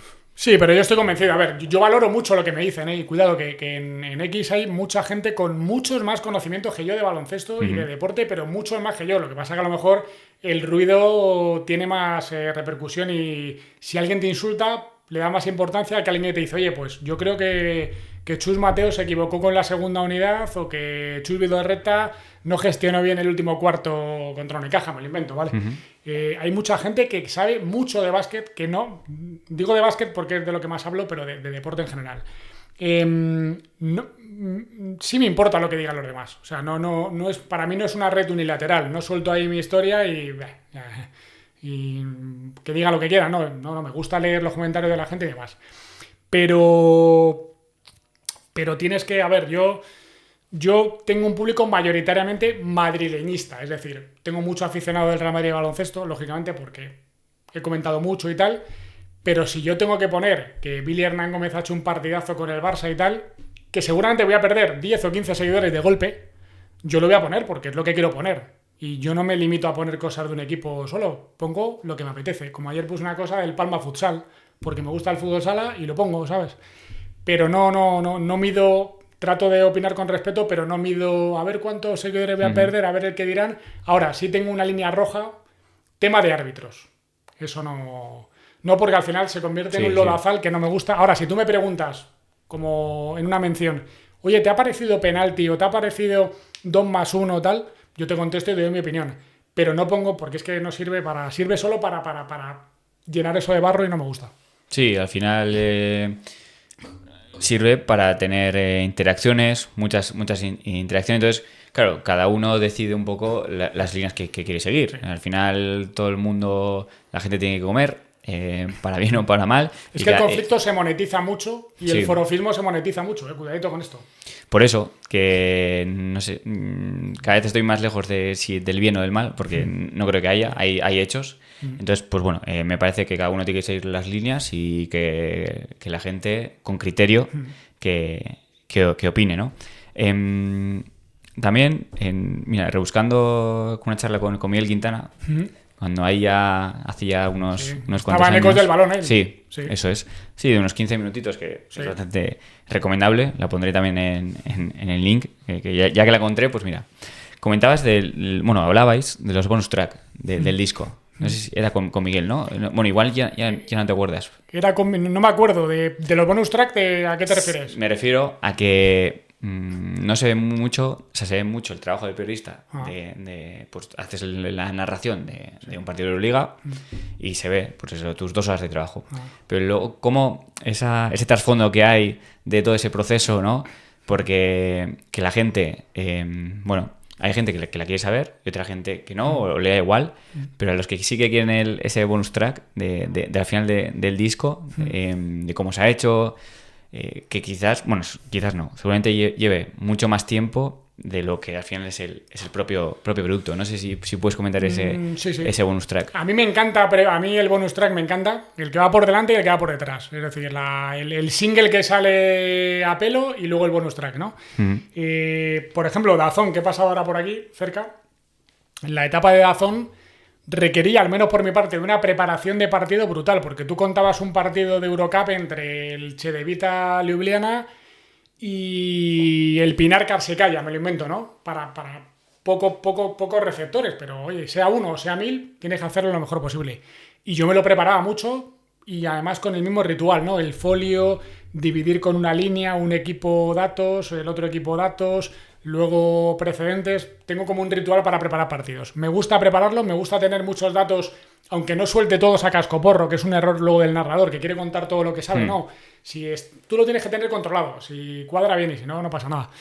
Y luego yo, que tengo un punto de locura, no creo que para bien, soy muy autocrítico y yo me he escuchado partidos enteros después de hacerlos, pero no por la vanidad y el ego de decir, me voy a escuchar, no, al contrario. Para ver todos los defectos que he sacado, que si tú piensas que tienen 1000, cuando lo escuchas yo saco 7000. Y para decir, bueno, por lo menos me quedo tranquilo de por aquí puedo mejorar el siguiente, que es mañana y tal. Incluso he dejado de dormir horas o de hacer otra cosa por escuchar partidos enteros. Con lo cual, no son 2 horas, o al menos al que le gusta, no son 2 horas porque te preparas y estás al tanto de todo lo que comentas. A veces lo tienes muy controlado, a Ya. veces menos y tienes que documentarte más. Y eso es difícil de hacer, ¿no? Lo de volverte a escuchar, porque normalmente músicos, cantantes que sacan el disco, la canción no la van a escuchar ya. O sea, le cogen un asco porque la han escuchado ya no sé cuántos millones de reproducciones, al final le coges manía. Tú mismo claro, entiendo que no le cogías manía. No. ¿Y cómo, bueno, cómo mejorabas cómo hacías esa mejora, igual en ritmo, fluidez? Me podía la autocrítica, o sea, yo al final, pero mil cosas, ¿eh? Cuando viajaba con la Euroliga, claro, yo montaba, no tenía técnico, montaba yo los ambientes y todo. Joder, que este ambiente, macho, para ser el OACA tenía que haberle metido un poquito más de caña o menos. Me he pasado y la voz no tiene presencia. Cosas de estas, o sea, un marciano. No digo que sea bueno esto, que nadie tome ejemplo de esto, porque al final te obsesiona mucho, ¿no? Con todos los detalles, eres muy autocrítico. Sí, está muy bien. O tú puedes cometer una cagada en un partido, pero esto es como el portero que la pifia sigue ahí jugando, o tiene que seguir jugando, ¿no? No te puedes ir al vestuario llorando. Entonces, bueno, lo escuchaba más para estar tranquilo y decir, vale, ya lo he escuchado entero, ya paso página, porque si no le voy a estar dando vueltas a... O, por ejemplo, a mí me cruzaba mucho cuando no empezaba bien un partido. La primera conexión que a veces fluía y otras veces decía, ¿qué demonios estoy contando? La primera canasta de la un primera tirador, canasta creo, o la primera conexión cuando abre en campo, ¿no? Que presentas el partido, esa, como me cruzara ahí, necesitaba 5 minutos de decir, tío, céntrate, ¿no? Porque soy muy humano para eso, muy autocrítico, aunque creo que con el tiempo he aprendido y al final cuando entras en la dinámica de hacer muchos partidos, pues ya no te da tiempo a esto, es como el calendario de la Euroliga. El partido ha pasado y hacer el siguiente, ¿no? Claro, me refería no a la primera canasta del partido, sino a la primera canasta o al primer feeling que tiene el jugador Eso al es. tocar el balón. El primer tacto, ¿no? Eso es, al meter un tirador que Pues mete eso el para primer un narrador triple. es la primera. La También, primera ¿no? conexión. Es lo Y mismo. hay veces que es que esto depende de... Estás flotando, lo transmites de lujo, dices, Ajá. joder, hoy estoy. Y otras veces, bueno, de lujo digo, con tus sensaciones. Sí. ¿no? Y otras veces dices, joder, es que no me estoy aquí que no contando lo fatal, que luego lo escuchas y dices, no ha sido tan mal, ¿no? Pero tus sensaciones, suéltate, tío, que esto no lo puedes hacer así. Pero yo, la autocrítica me ha dado más disgustos que beneficios. No te puedes obsesionar con la autocrítica porque si no, yo un partido que me salía bien lo disfrutaba un minuto de postpartido. Un partido que me salía mal estaba rumiando hasta el siguiente. Sí. Es así. Sí. Has comentado también que igual te preparas un Cedevita Pinar Casillaca, ¿no? Sí. Que luego nunca sabes si eso te va a venir bien, porque luego el Cedevita va a jugar contra, bueno, en este caso el Eurocup, pero Eso es. imaginemos que juegas Euroliga, igual juega luego la final contra el Real Madrid y tú ya tienes ese trabajo previo, esa base. Y también, ¿no? Lo de tu madre que decía que llamases, ¿no? a Onda Madrid. Son cosas que nunca sabes, ¿no? De los ejemplos Claro. que han pasado. Si tú eres disciplinado, mira, yo ahora me he preparado porque me faltaban retos profesionales y he dicho, venga, un reto personal. Me he preparado una maratón. Uh-huh. Pues una maratón que se ha puesto muy de moda la correr y tal. Claro, la gente ve los vídeos del maratón, del día, cómo ha sido, pero una maratón lleva 3 o 4 meses de mucha disciplina, preparación, kilómetros, salir con frío, con calor, hacer un hueco a la hora de comer, bueno, locuras, ¿no? Pues eso te refuerza, o sea, el hecho ya no es el hecho de hacer mejor o peor tiempo, sino el hecho de verte capaz de hacer una preparación para luego, el triunfo de la maratón es ponerte en la línea de salida preparado, luego te puede salir mejor o peor porque estás sometiendo al cuerpo, lo mismo de un partido, tu deber como periodista es, o una información, ponerte delante del partido con todo el trabajo hecho. Luego te puede salir mejor, peor. Todos hemos tenido partidos malos y muy malos. Y algunos horribles. Pero la tranquilidad que te da como profesional y persona, oye, yo me he preparado. Luego, yo no puedo ir a un partido. Igual que no puedo ir a coger un avión a última hora con la hora pegada porque pierdo 4 años de vida y estoy puntual una hora antes, no puedo presentarme en un partido sin haberlo preparado. Salvo que sea de última hora porque y aún así tienes que tener un conocimiento global, ¿no? Sí, yo creo que está de moda de moda. Que luego hay que correr una maratón, ¿no? En tu caso, una media maratón, 10 kilómetros, lo que sea, ¿no? Porque sí que son un reflejo de lo que es la vida, ¿no? Total. El tema del deporte, mejor, la gente que lo ha practicado, ha jugado en equipo, o también cómo se hace en un partido. Creo que es un poco el reflejo de lo que es la vida en 90 minutos, en 40 minutos, en lo que sea. Y justamente el tema de la maratón, también te quería preguntar un poco, ya que has dicho, pero bueno, entiendo un poco que te libera un poco de pensar tanto, ¿no? Sí. No sé si vas con cascos o vas sin nada, pero sí que te ayuda y es lo que dices, afrontar, aunque no es lo mismo, pero sí que tú ya te estás preparando para una cosa que lo mismo lo puedes llevar al trabajo de lo que haces. Es que esto para mí, mira, yo respeto a todo el mundo, pero me cuesta mucho concebir que nadie, o sea, que alguien durante su vida no descubra el deporte. O sea, hay épocas, ¿no? Yo creo que estoy mejor ahora que hace 20 años en cuanto a cuidarme. Con 20 y pico años, pues éramos los reyes de la noche, empalmábamos y nos cuidábamos menos de lo que deberíamos. Pero yo creo que hay un momento en tu vida, el que sea, que te tienes que abrazar al deporte de alguna manera. Porque es que te cambia la vida. Pero digo el deporte, no te digo hacer una maratón, no. No. Te digo a salir a caminar, como mi madre con 73 años que cumple mañana. Y ha superado de momento un cáncer severo y se va a hacer gimnasia al retiro lunes y miércoles. Pues ole tus ovarios, mamá. O sea, cualquier actividad o hacer pilates o ir a un gimnasio y hacer... O empezar a correr y correr 3 kilómetros a 9 minutos. O sea, eso ya solo... Eso es maravilloso. Y yo estoy en un grupo de running que fomentamos eso. Hay gente que roza la élite y hay gente que con 55 años dice, oye, vengo aquí porque quiero correr mi primer día. Ole, aquí eres bienvenido y bienvenida, ¿no? Y yo creo que el deporte, una maratón es como la vida, ¿no? Un maratón te da tiempo a enamorarte, a disfrutar, a emocionarte, a sufrir, a querer abandonar, a que te duela todo, a que no te duela nada, a sentir la euforia, a ver a tu familia, ¿sabes? Y al final el deporte para mí es eso como espectador, como deportista o como fanático del deporte. Yo no concibo una vida sin deporte. A mí me quitas el deporte y es que no sé. Tendría que ir al cine todos los días, que está muy bien también. Las historias que pasan antes, durante, o sea, durante toda la temporada, pues bueno, cómo manejas las emociones, los grupos que desgraciadamente yo creo que ya se ha perdido un poco la cercanía que había antes de las declaraciones de los jugadores. Ahora es más un tema más opaco y bueno, sí que hay reportajes que se hacen con mejores, con un mejor tecnicismo, con mayor calidad, digamos. Pero en ese, claro, decías del tema de correr. Antes has dicho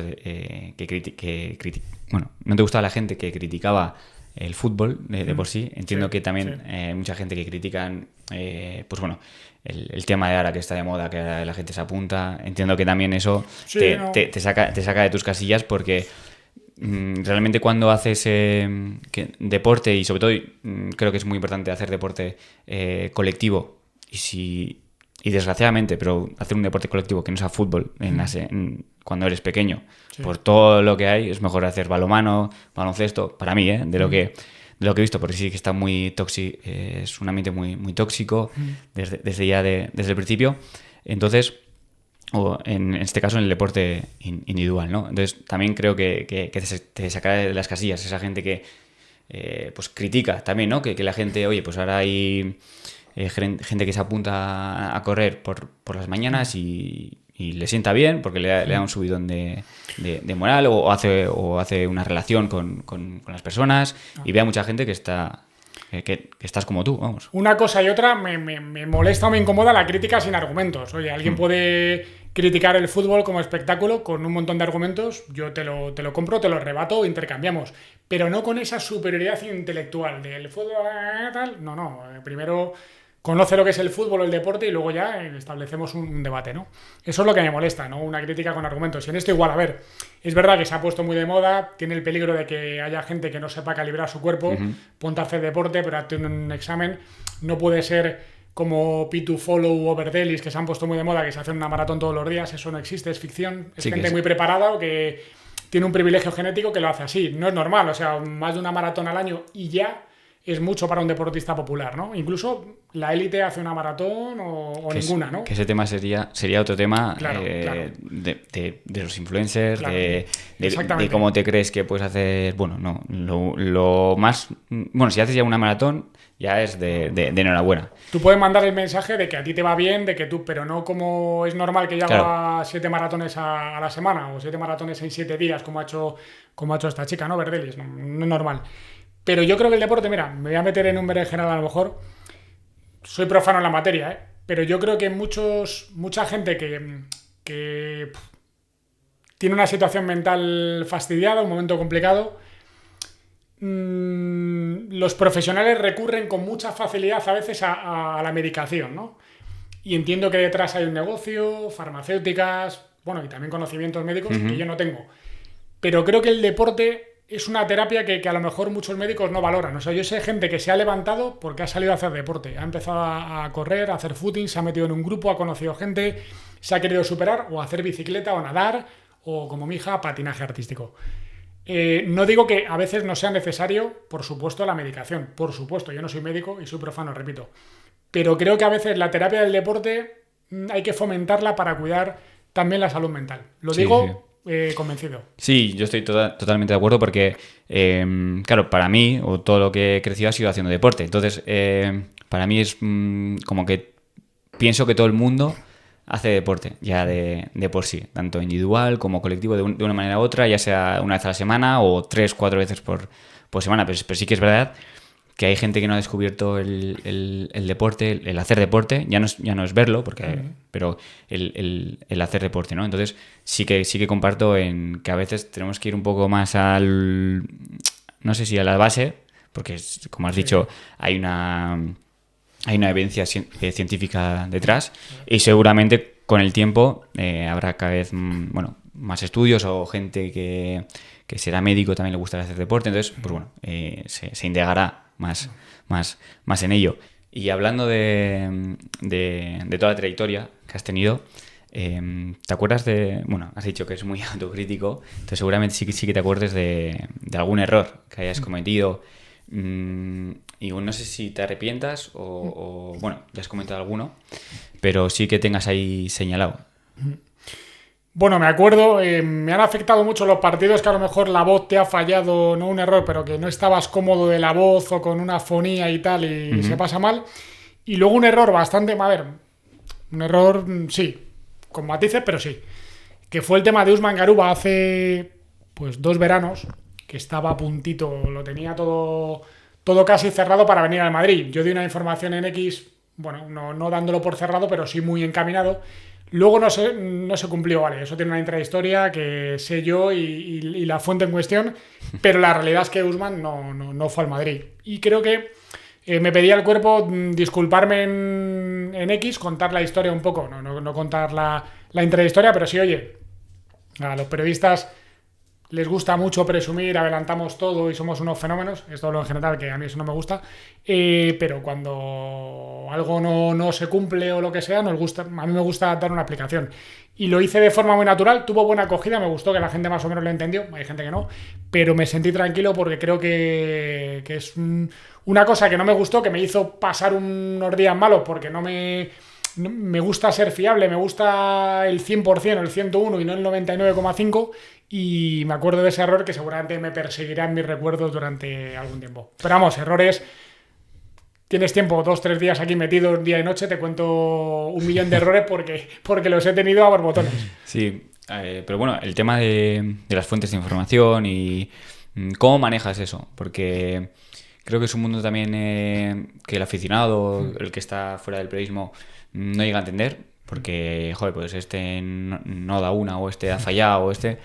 Pero luego hay circunstancias propias de la historia que solo tú y, como has comentado, que saben, ¿no? Entonces, claro, ¿cómo manejas eso, no? El decirlo, vale, pues esto no es oficial, pero sé que va a ser oficial.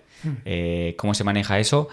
¿Y hasta qué punto tienes permiso? ¿Hasta qué punto también tienes el interés de algún agente, no? Porque eso al final son intereses para poner en el mercado, de que aparezca su nombre. Entonces, seguramente hayas tenido alguna que otra coladura también. Es un tema complejo. A ver, ten en cuenta que fuentes limpias, transparentes, yo diría que casi no hay, porque todas van a tener algún interés. Todas, sobre todo en el alto nivel, altísimo nivel, ¿no? Hablamos de fútbol, grandes equipos, todo va a ser una filtración, un interés del representante, del jugador, muy difícil que una fuente sea limpia.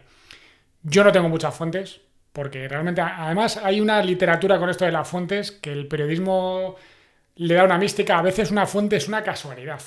O sea, no digo que no te trabajes las fuentes y la información, pero que no es levantar 3 piedras de una cueva, meterse 2 metros bajo tierra y encontrar el tesoro del Pleistoceno. Muchas veces es casual. Y en mi caso creo que ha sido por ser una persona discreta, pues algunas personas han confiado en ti viendo que a lo mejor otros, no sé, tenían otra forma de actuar.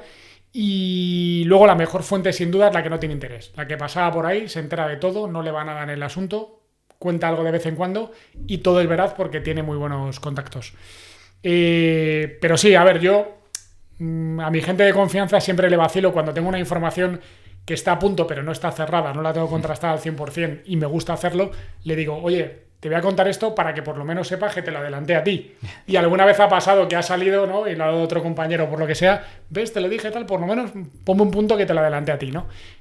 Bueno, no se puede dar todo, no se puede adelantar todo, no se puede acertar siempre, no somos fenómenos los periodistas, cometemos muchos errores y creo que es una profesión que debe bajar un poco del púlpito y hablar más de tú a tú en general.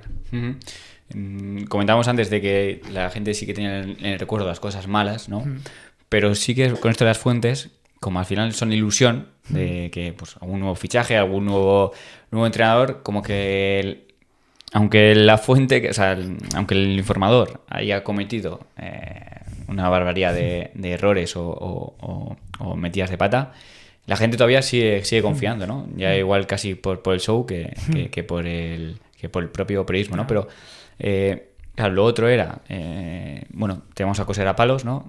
Criticando, y lo de las fuentes es curioso porque sí que genera ilusión, ¿no? Al final es algo, te adelantan las noticias. Pero es eso, es más folclore que otra cosa, ¿eh? Hay gente, sí, a ver, yo hay gente que le digo, gente del Madrid que incluso gana muchos títulos, ¿no?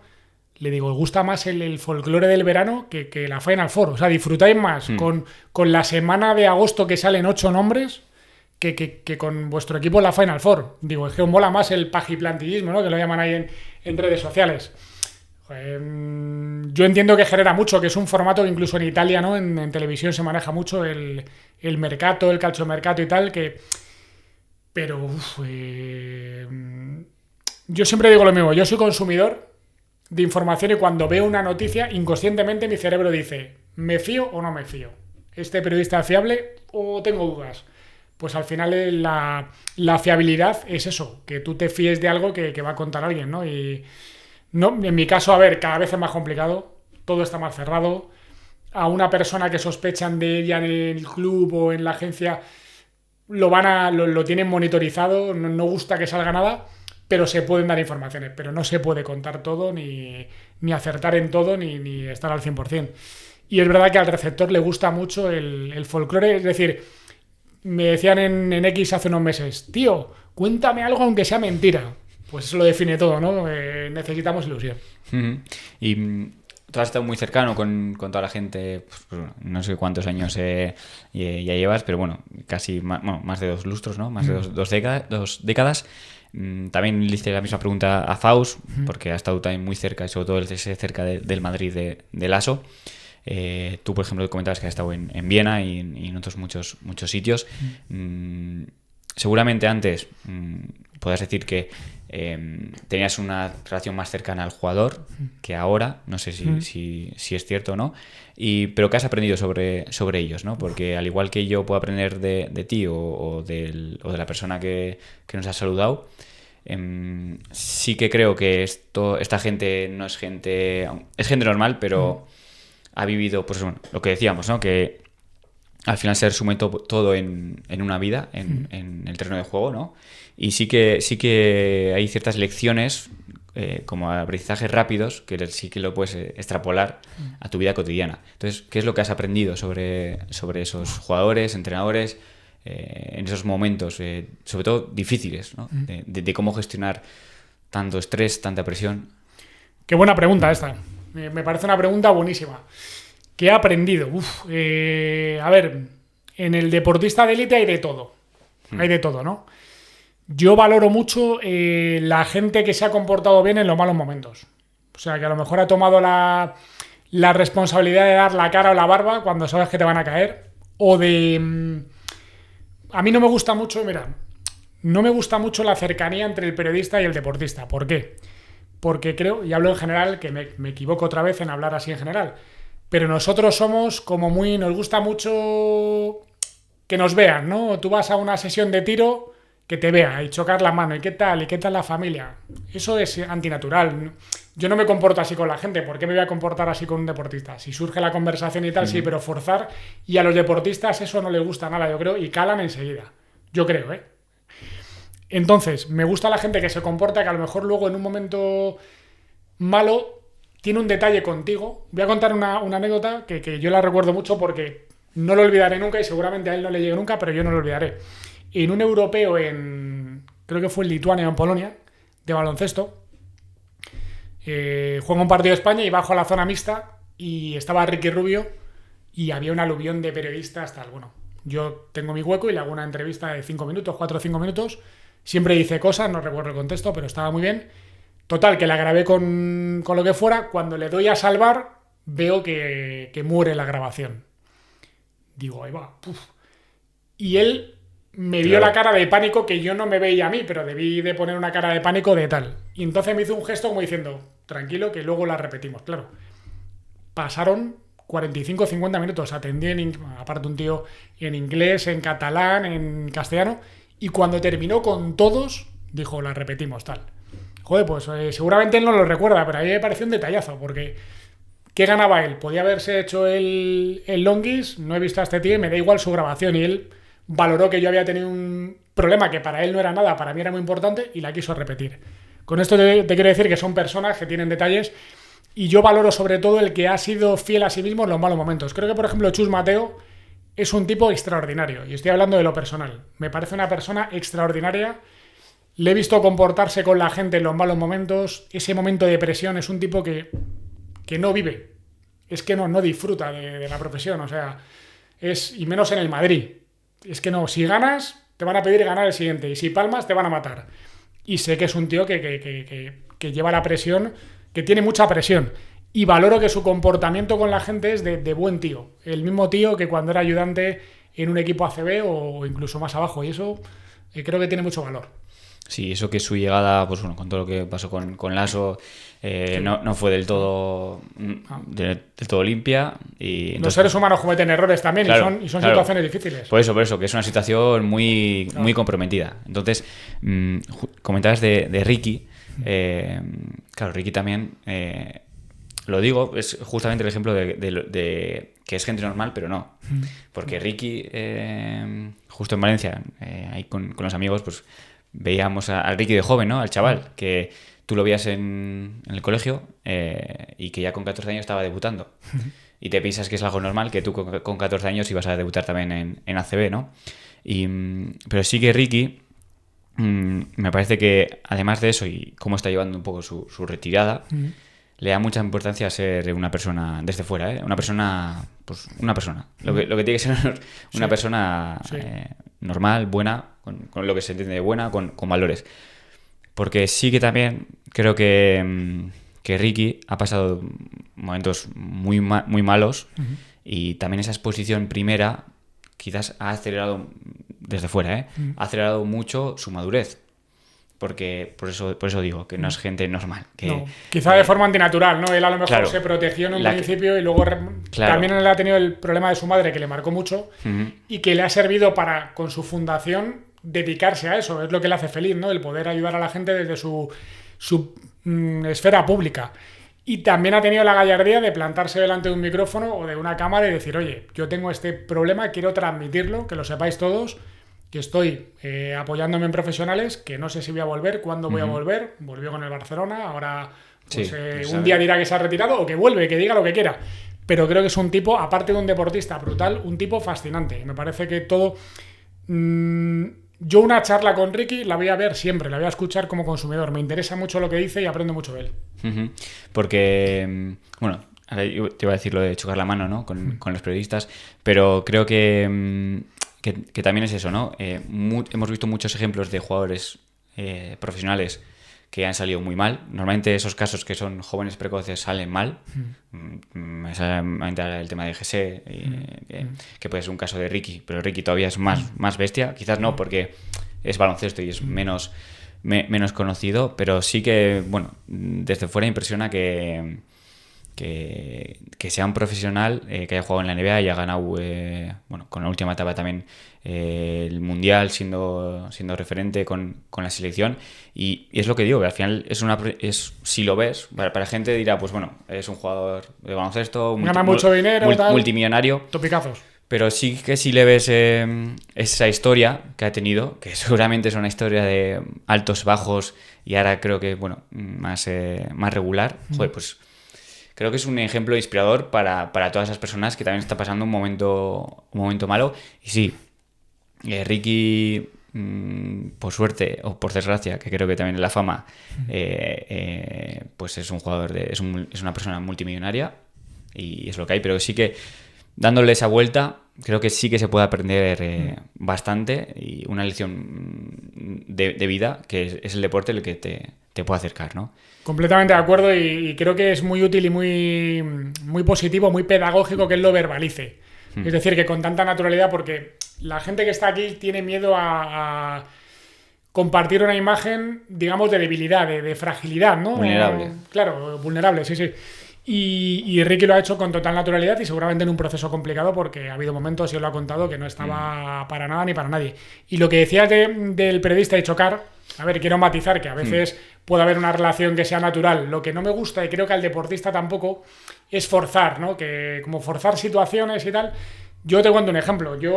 Hubo una época en la que viajaba con el Madrid en el avión, en la Euroliga, estaba en el hotel del Madrid, coincidías a veces cenando y por naturalidad te invitaban a tomar un café o una cerveza y yo no estaba cómodo. Y lo he hablado con ellos muchas veces. Juan Carlos Sánchez, Alberto Herreros, hablando de cosas internas que yo, por supuesto, no iba a profanar el off the record, contara lo que contaran, como si decían, vamos a fichar a LeBron James. Pues, tío, no dormir esa noche diciendo, tengo la noticia de mi vida, pero jamás lo iba a contar, eso es sagrado. Pero como no es mi lugar, o sea, no... Creo que no es mi lugar, este no es mi lugar. Entonces intentaba acelerar un poco con respeto y educación.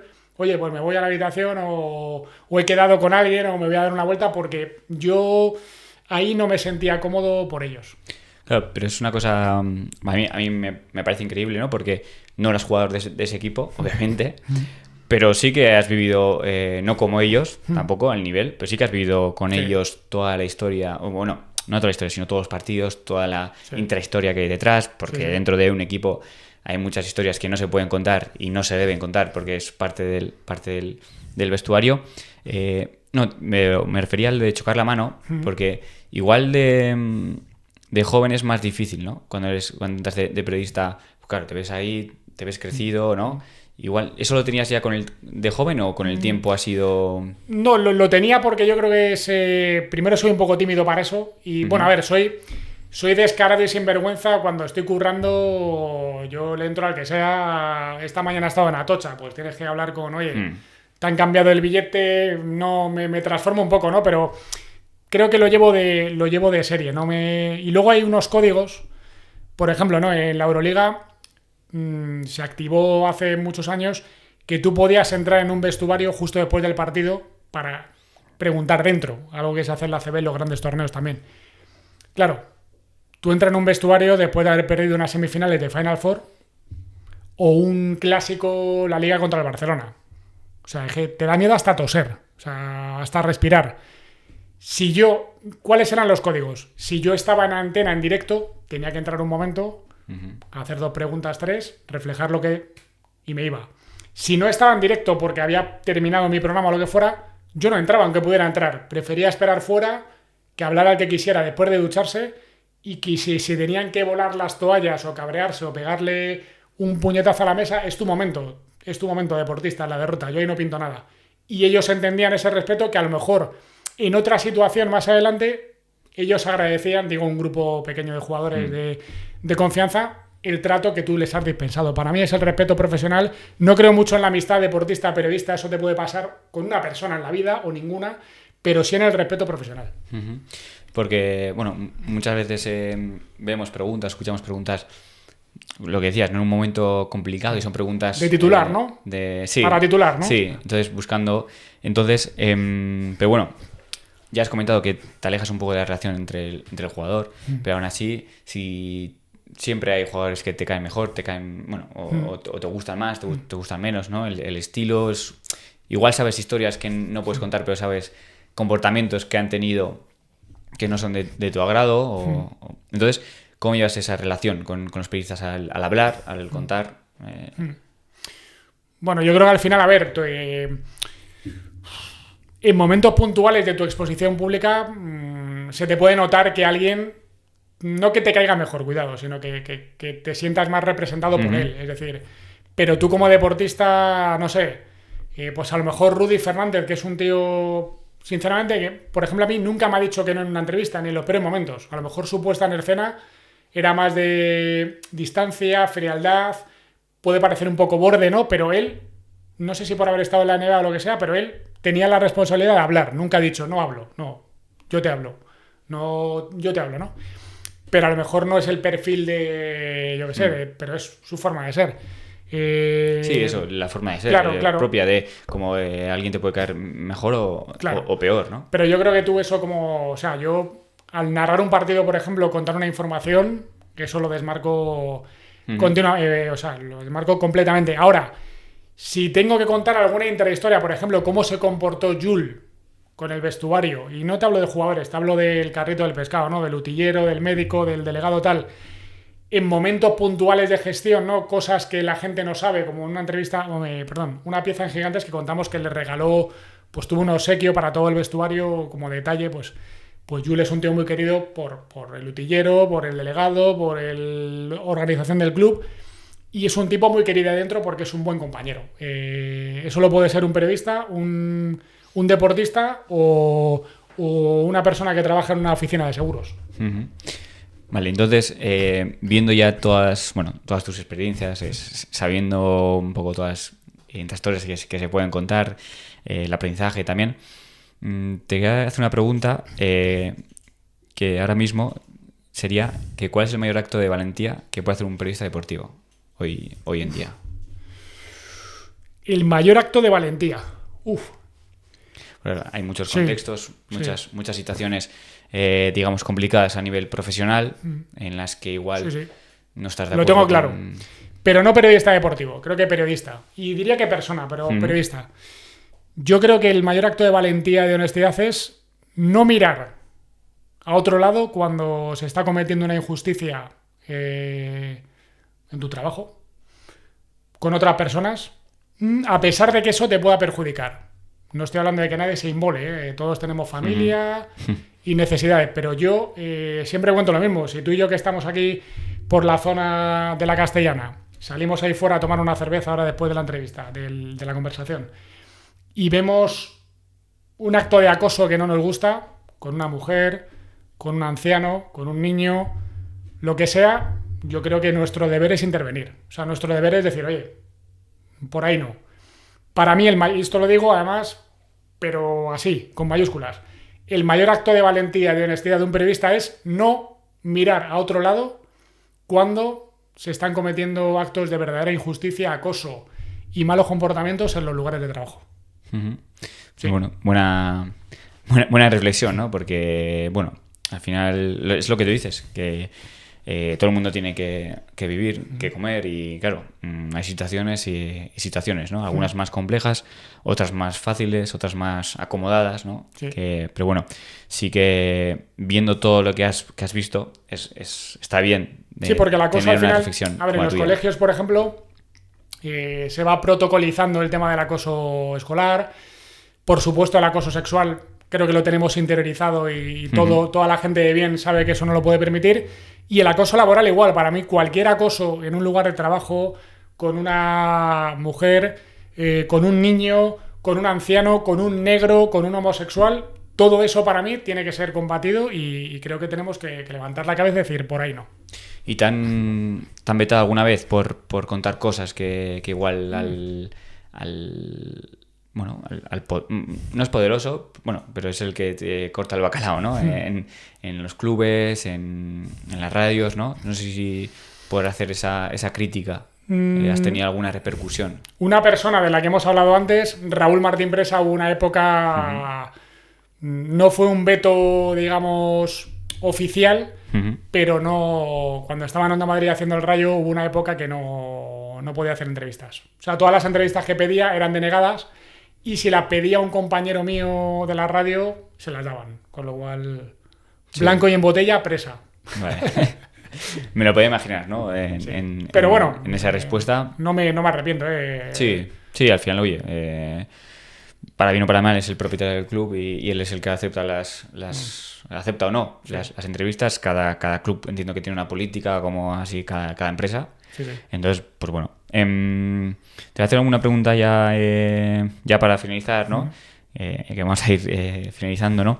Igual, no sé si más personal, pero sobre todo algún miedo que hayas superado recientemente, de que o igual todavía tienes algún miedo ahí que bueno, todo el mundo tenemos, ¿no? Tengo 1000 miedos. Un miedo que creo que estoy superando, que he trabajado mucho en ello, es el miedo a perder la voz. Tuve una época que, no sé si porque somatizo en la voz problemas personales o demás, tuve una época de narraciones, de presentar programas y demás, que me ponía delante del micro diciendo voy a perder la voz, me voy a quedar afónico. A ver, nos podemos quedar afónicos como cualquier locutor, ¿no? Cualquier persona. Pero tuve una época complicada y creo que eso lo he terminado gestionando, pero llegué a sentir auténtico terror de decir, me voy a poner delante del micro, este partido lo voy a narrar y en el minuto 8, porque me ha pasado una vez, voy a perder la voz.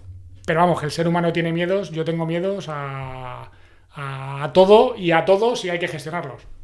Fíjate que me esperaba cualquier respuesta de miedos, pero si lo analizas, al final tú vives de la voz, has vivido de la voz como un jugador vive del pie o de la mano. Y creo que hay mucho... No digo que alguien se vaya a romper un cruzado porque piense que se lo va a romper. Yeah. Evidentemente hay un tema médico, ¿no? Profesional, pero sí creo que los seres humanos somatizamos en nuestros puntos débiles. Cuando tenemos un problema, un miedo, una ansiedad, en nuestro cuerpo entra la ansiedad y dice, a ver, ¿qué es lo más débil? Tú la voz, tú el tobillo, tú taquicardia, tú lo que sea, sarpullidos, ¿no? Que te salen en la piel y dices, oye, ¿por qué me salen sarpullidos? Tío, una reacción alérgica que puede venir motivada por la ansiedad, ¿no? Y yo tenía miedo porque es mi arma de trabajo, porque tuve una época un poco rara, un poco mala, y a veces me plantaba delante de un partido diciendo, hostia, y me tiraba todo el día sin hablar, hablaba poco con la gente, no actuaba de forma natural. Si tenía un partido al día siguiente, por supuesto no me iba a una cena el día anterior, una cena normal de amigos, porque estaba obsesionado con un tema que creo que me ha hecho daño y que he aprendido a gestionar, o estoy en ello. Pero viene bien saber estas cosas porque tú cuando escuchas una narración no estás pensando a ver qué problemas tiene el narrador, el comentarista. Es lo que decíamos antes, ¿no? Que criticamos siempre sin saber qué hay detrás, ¿no? El bonus track, ¿no? Claro. Que comentabas. Claro. Y que no dejas de ser persona, tanto el que trabaja como taxista como el que es jugador de Sobre todo somos de personas fútbol. Todos, luego ya está nuestro curro. Sí. Entonces, ¿y algún lugar físico que sea tu refugio hoy en día? O donde te digas, pues bueno, mira, ese miedo que tenías, igual ha sido el correr también últimamente. A ver, a mí me encanta, has dicho lugar y se me ha disparado la mente al mundo porque una de mis pasiones es viajar. Me encanta, o sea, me vuelve loco ahora por motivos personales y demás, lo estoy haciendo menos por ocio. Pero el momento de refugio que he encontrado últimamente va por ahí, va por hacer deporte sin el móvil o con el móvil metido en el bolsillo o en la bandolera o lo que sea, ¿no? En la riñonera, con música o sin música. Simplemente escuchando a los pajaritos, a los pececillos, al que me cruzo, buenos días, dale caña, tal.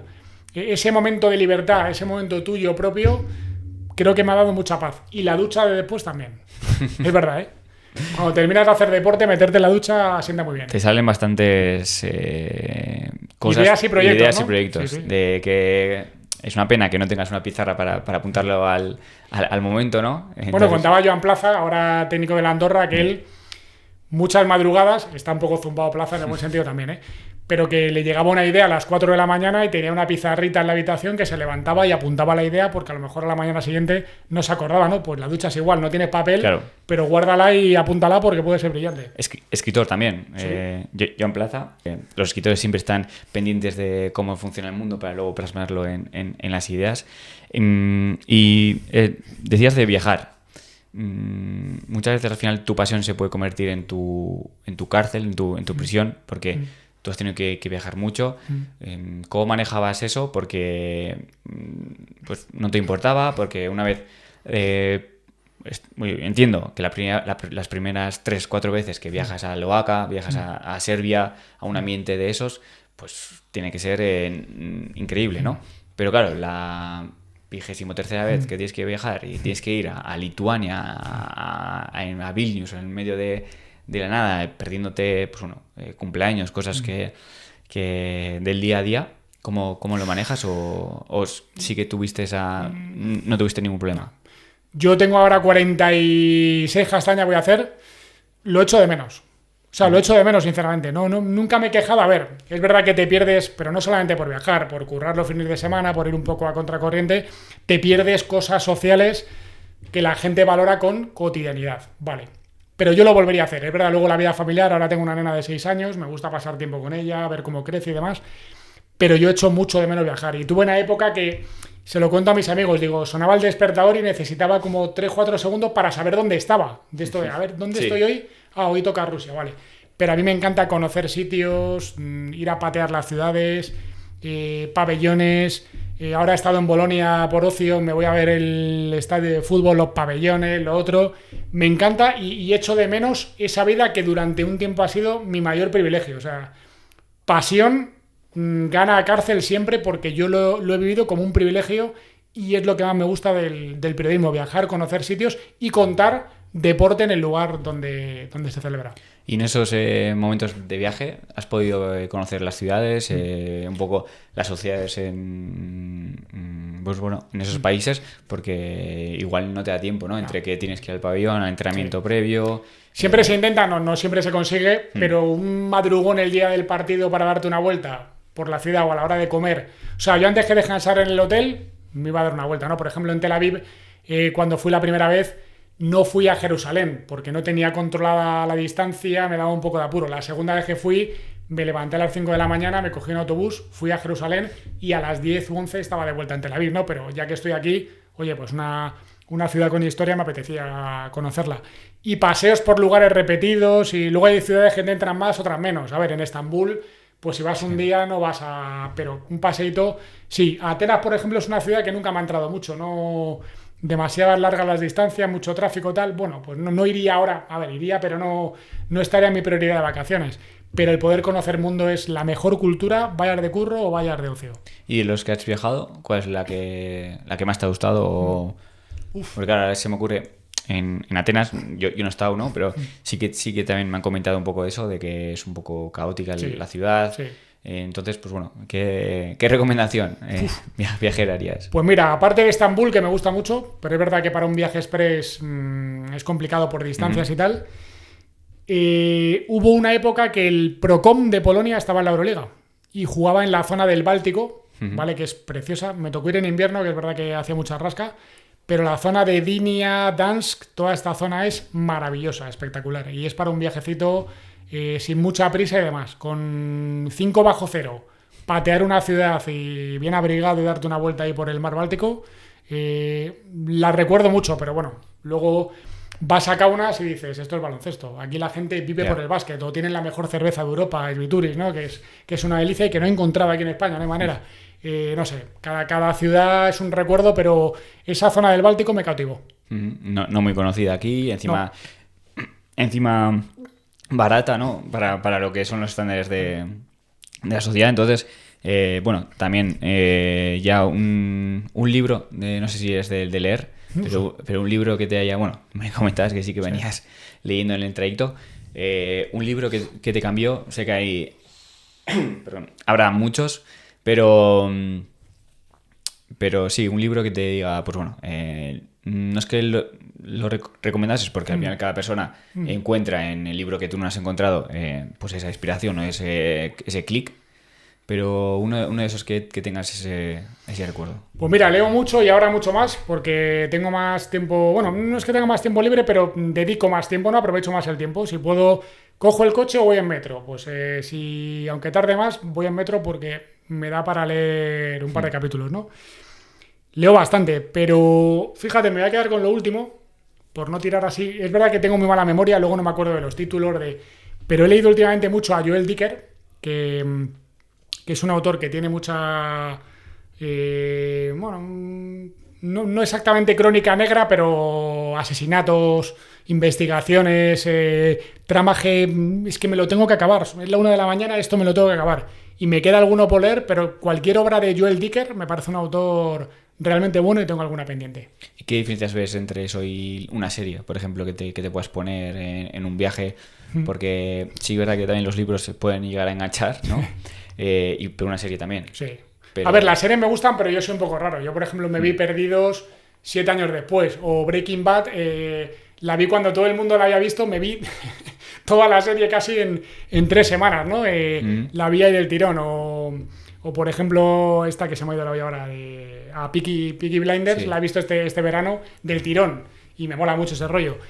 Pero ahora mismo, en este momento de mi vida, soy más casi de ver una película en el cine, de ir un miércoles random a las 4 de la tarde, que no va nadie, que una serie, no por nada, ¿eh? Y leer un libro, intento siempre llevar... Mira, he terminado uno ahora, que lo cogí en la biblioteca de Rivas, Denuncia Inmediata, de Jeffrey Eugenides, que son como microrelatos, y está de lujo. Y no lo conocía el autor, y me ha encandilado. Y soy mucho ahora de ir a la biblioteca y coger libros, y así obligarme a leerlo porque lo tienes que devolver en un plazo prudencial. Sí, eso está bien, que te obliga a devolver. Pero soy muy democrático, me leo auténticas porquerías, entre comillas, y yo eso sí, dejar un libro a medias es como un pequeño fracaso. O sea, es como una peli a medias en el cine, aunque sea muy mala, no te vas. Intento aguantar hasta el final por respeto a mí mismo y a la película, ¿no? Sí, y por último una película porque claro, igual es también muy, muy cinéfilo, pero sí siempre hay películas, ¿no? Sí. Bueno... ¿Quieres que te diga de dibujos animados de mi niña? No. Estoy viendo mucho de dibujos ahora. Una película. Así también cuando... Hace unos años también... Mira, la última que he visto es la de Cónclave, que no me entró mucho antes de que muriera el Papa. A ver, una película que ha marcado y que me he visto 8 o 10 veces, y en italiano además, en versión original, es La vida es bella, porque esa película me ha marcado. O sea, ver cómo canaliza, ¿no? el protagonista la situación del niño en una situación límite, ¿no? Es un tema que me gusta mucho leer también sobre la época nazi, sobre la época stalinista también. Es un poco tirar de un conocido, de una obra maestra, pero es una película que me ha marcado. Ahora, habré visto muchas más que no me acuerdo, pero me gusta el cine, y me gusta el cine en la sala. O sea, me gusta ir a la sala más que ver una película en casa. Sí, muchos autores tienen, pues como cuando tú igual haces radio, ¿no? Tienen pensado pues la mejor manera, la manera pensada para consumirlo, ¿no? Sí. Y eso en el cine también se nota. Y ya la última pregunta, porque siempre, bueno, sí que considero que siempre las noticias negativas llaman más que una positiva. Entonces, ¿qué cosa positiva es de aquí al futuro? Ya sea... lo que ves en tu sociedad cercana, lo que ves en el mundo, ¿no? Porque, bueno, seguramente salgan más cosas negativas que positivas, pero bueno, sí que quería intentar un poco transmitir un mensaje de positividad, que no suene un poco a que la vida es maravillosa, porque no es así, pero bueno, sí que considero que estamos un poco abrumados de cosas negativas. Pues mira, yo creo, al contrario de lo que mucha gente cree, yo creo que lo positivo vende en el periodismo. Yo creo que una buena historia positiva vende. Ya sé que el conflicto, el barro, el folclore, a lo mejor piensa la gente que se consume más, pero yo creo que una historia positiva vende. Y voy a contar un ejemplo. Hace poco tuve la suerte de contar para la radio un tema que me impactó muchísimo, que eran familias que voluntariamente adoptaban a niños y niñas con graves, severos problemas de salud, tanto física como psíquica, es decir, gente con deterioro cognitivo severo, digo gente, niños de 3, 4, 5, 2 años. y físicamente, pues problemas del corazón, revisiones continuas, y lo hacían voluntariamente y te explicaban por qué, ¿no? Creo que es un ejemplo de bonomía brutal. ¿Y qué me gustaría? Pues mira, a mí me gusta mucho la política, pero no la política actual, sino la política, el tema político, ¿no? Sí, la gestión de... No me gusta el folclore de te critico a ti no, la política como forma de vida. Y para mí hacer política la hacemos en el día a día. O sea, hacer política es intentar ser una buena persona o transmitir unos valores con el que tienes al lado. Que puede ser tu compañero en el vagón de metro, por casualidad, que puede ser un tipo que viene de Bilbao a conversar contigo pensando que le puedes aportar algo en una conversación, o que puede ser el chaval que nos hemos encontrado arriba, que ha montado este negocio y nos contaba sus inquietudes, sin conocernos de nada, y porque le hemos pedido un café con leche. Con lo cual, para mí, hacer política es eso. Política cercana. Luego, la gran política que tal, no. Y creo que un mundo de... No somos todos buenas personas, fenómenos, tenemos la ira, tenemos la envidia, tenemos la corrupción dentro, pero creo que si hacemos dosis de política pequeña con los demás, podremos alcanzar sorbitos de felicidad, que me gusta mucho decirlo. La felicidad para mí no existe, pero sí sorbitos de felicidad que nos alimenten nuestra vida, y para eso estamos aquí, tampoco para sufrir todos los días, ¿no? Sí, sí, así que totalmente. Muchas gracias, Carlos, encima con esta última reflexión, por en este tiempo acogerme y compartir tus experiencias, tus aprendizajes, y que bueno, que espero que para mí sí que han servido, que lo sirva para mucha gente, bueno, la gente que sea, ¿no? Pero ya te digo que muchas gracias. Nada, un placer, y cuando quieras. Un abrazo.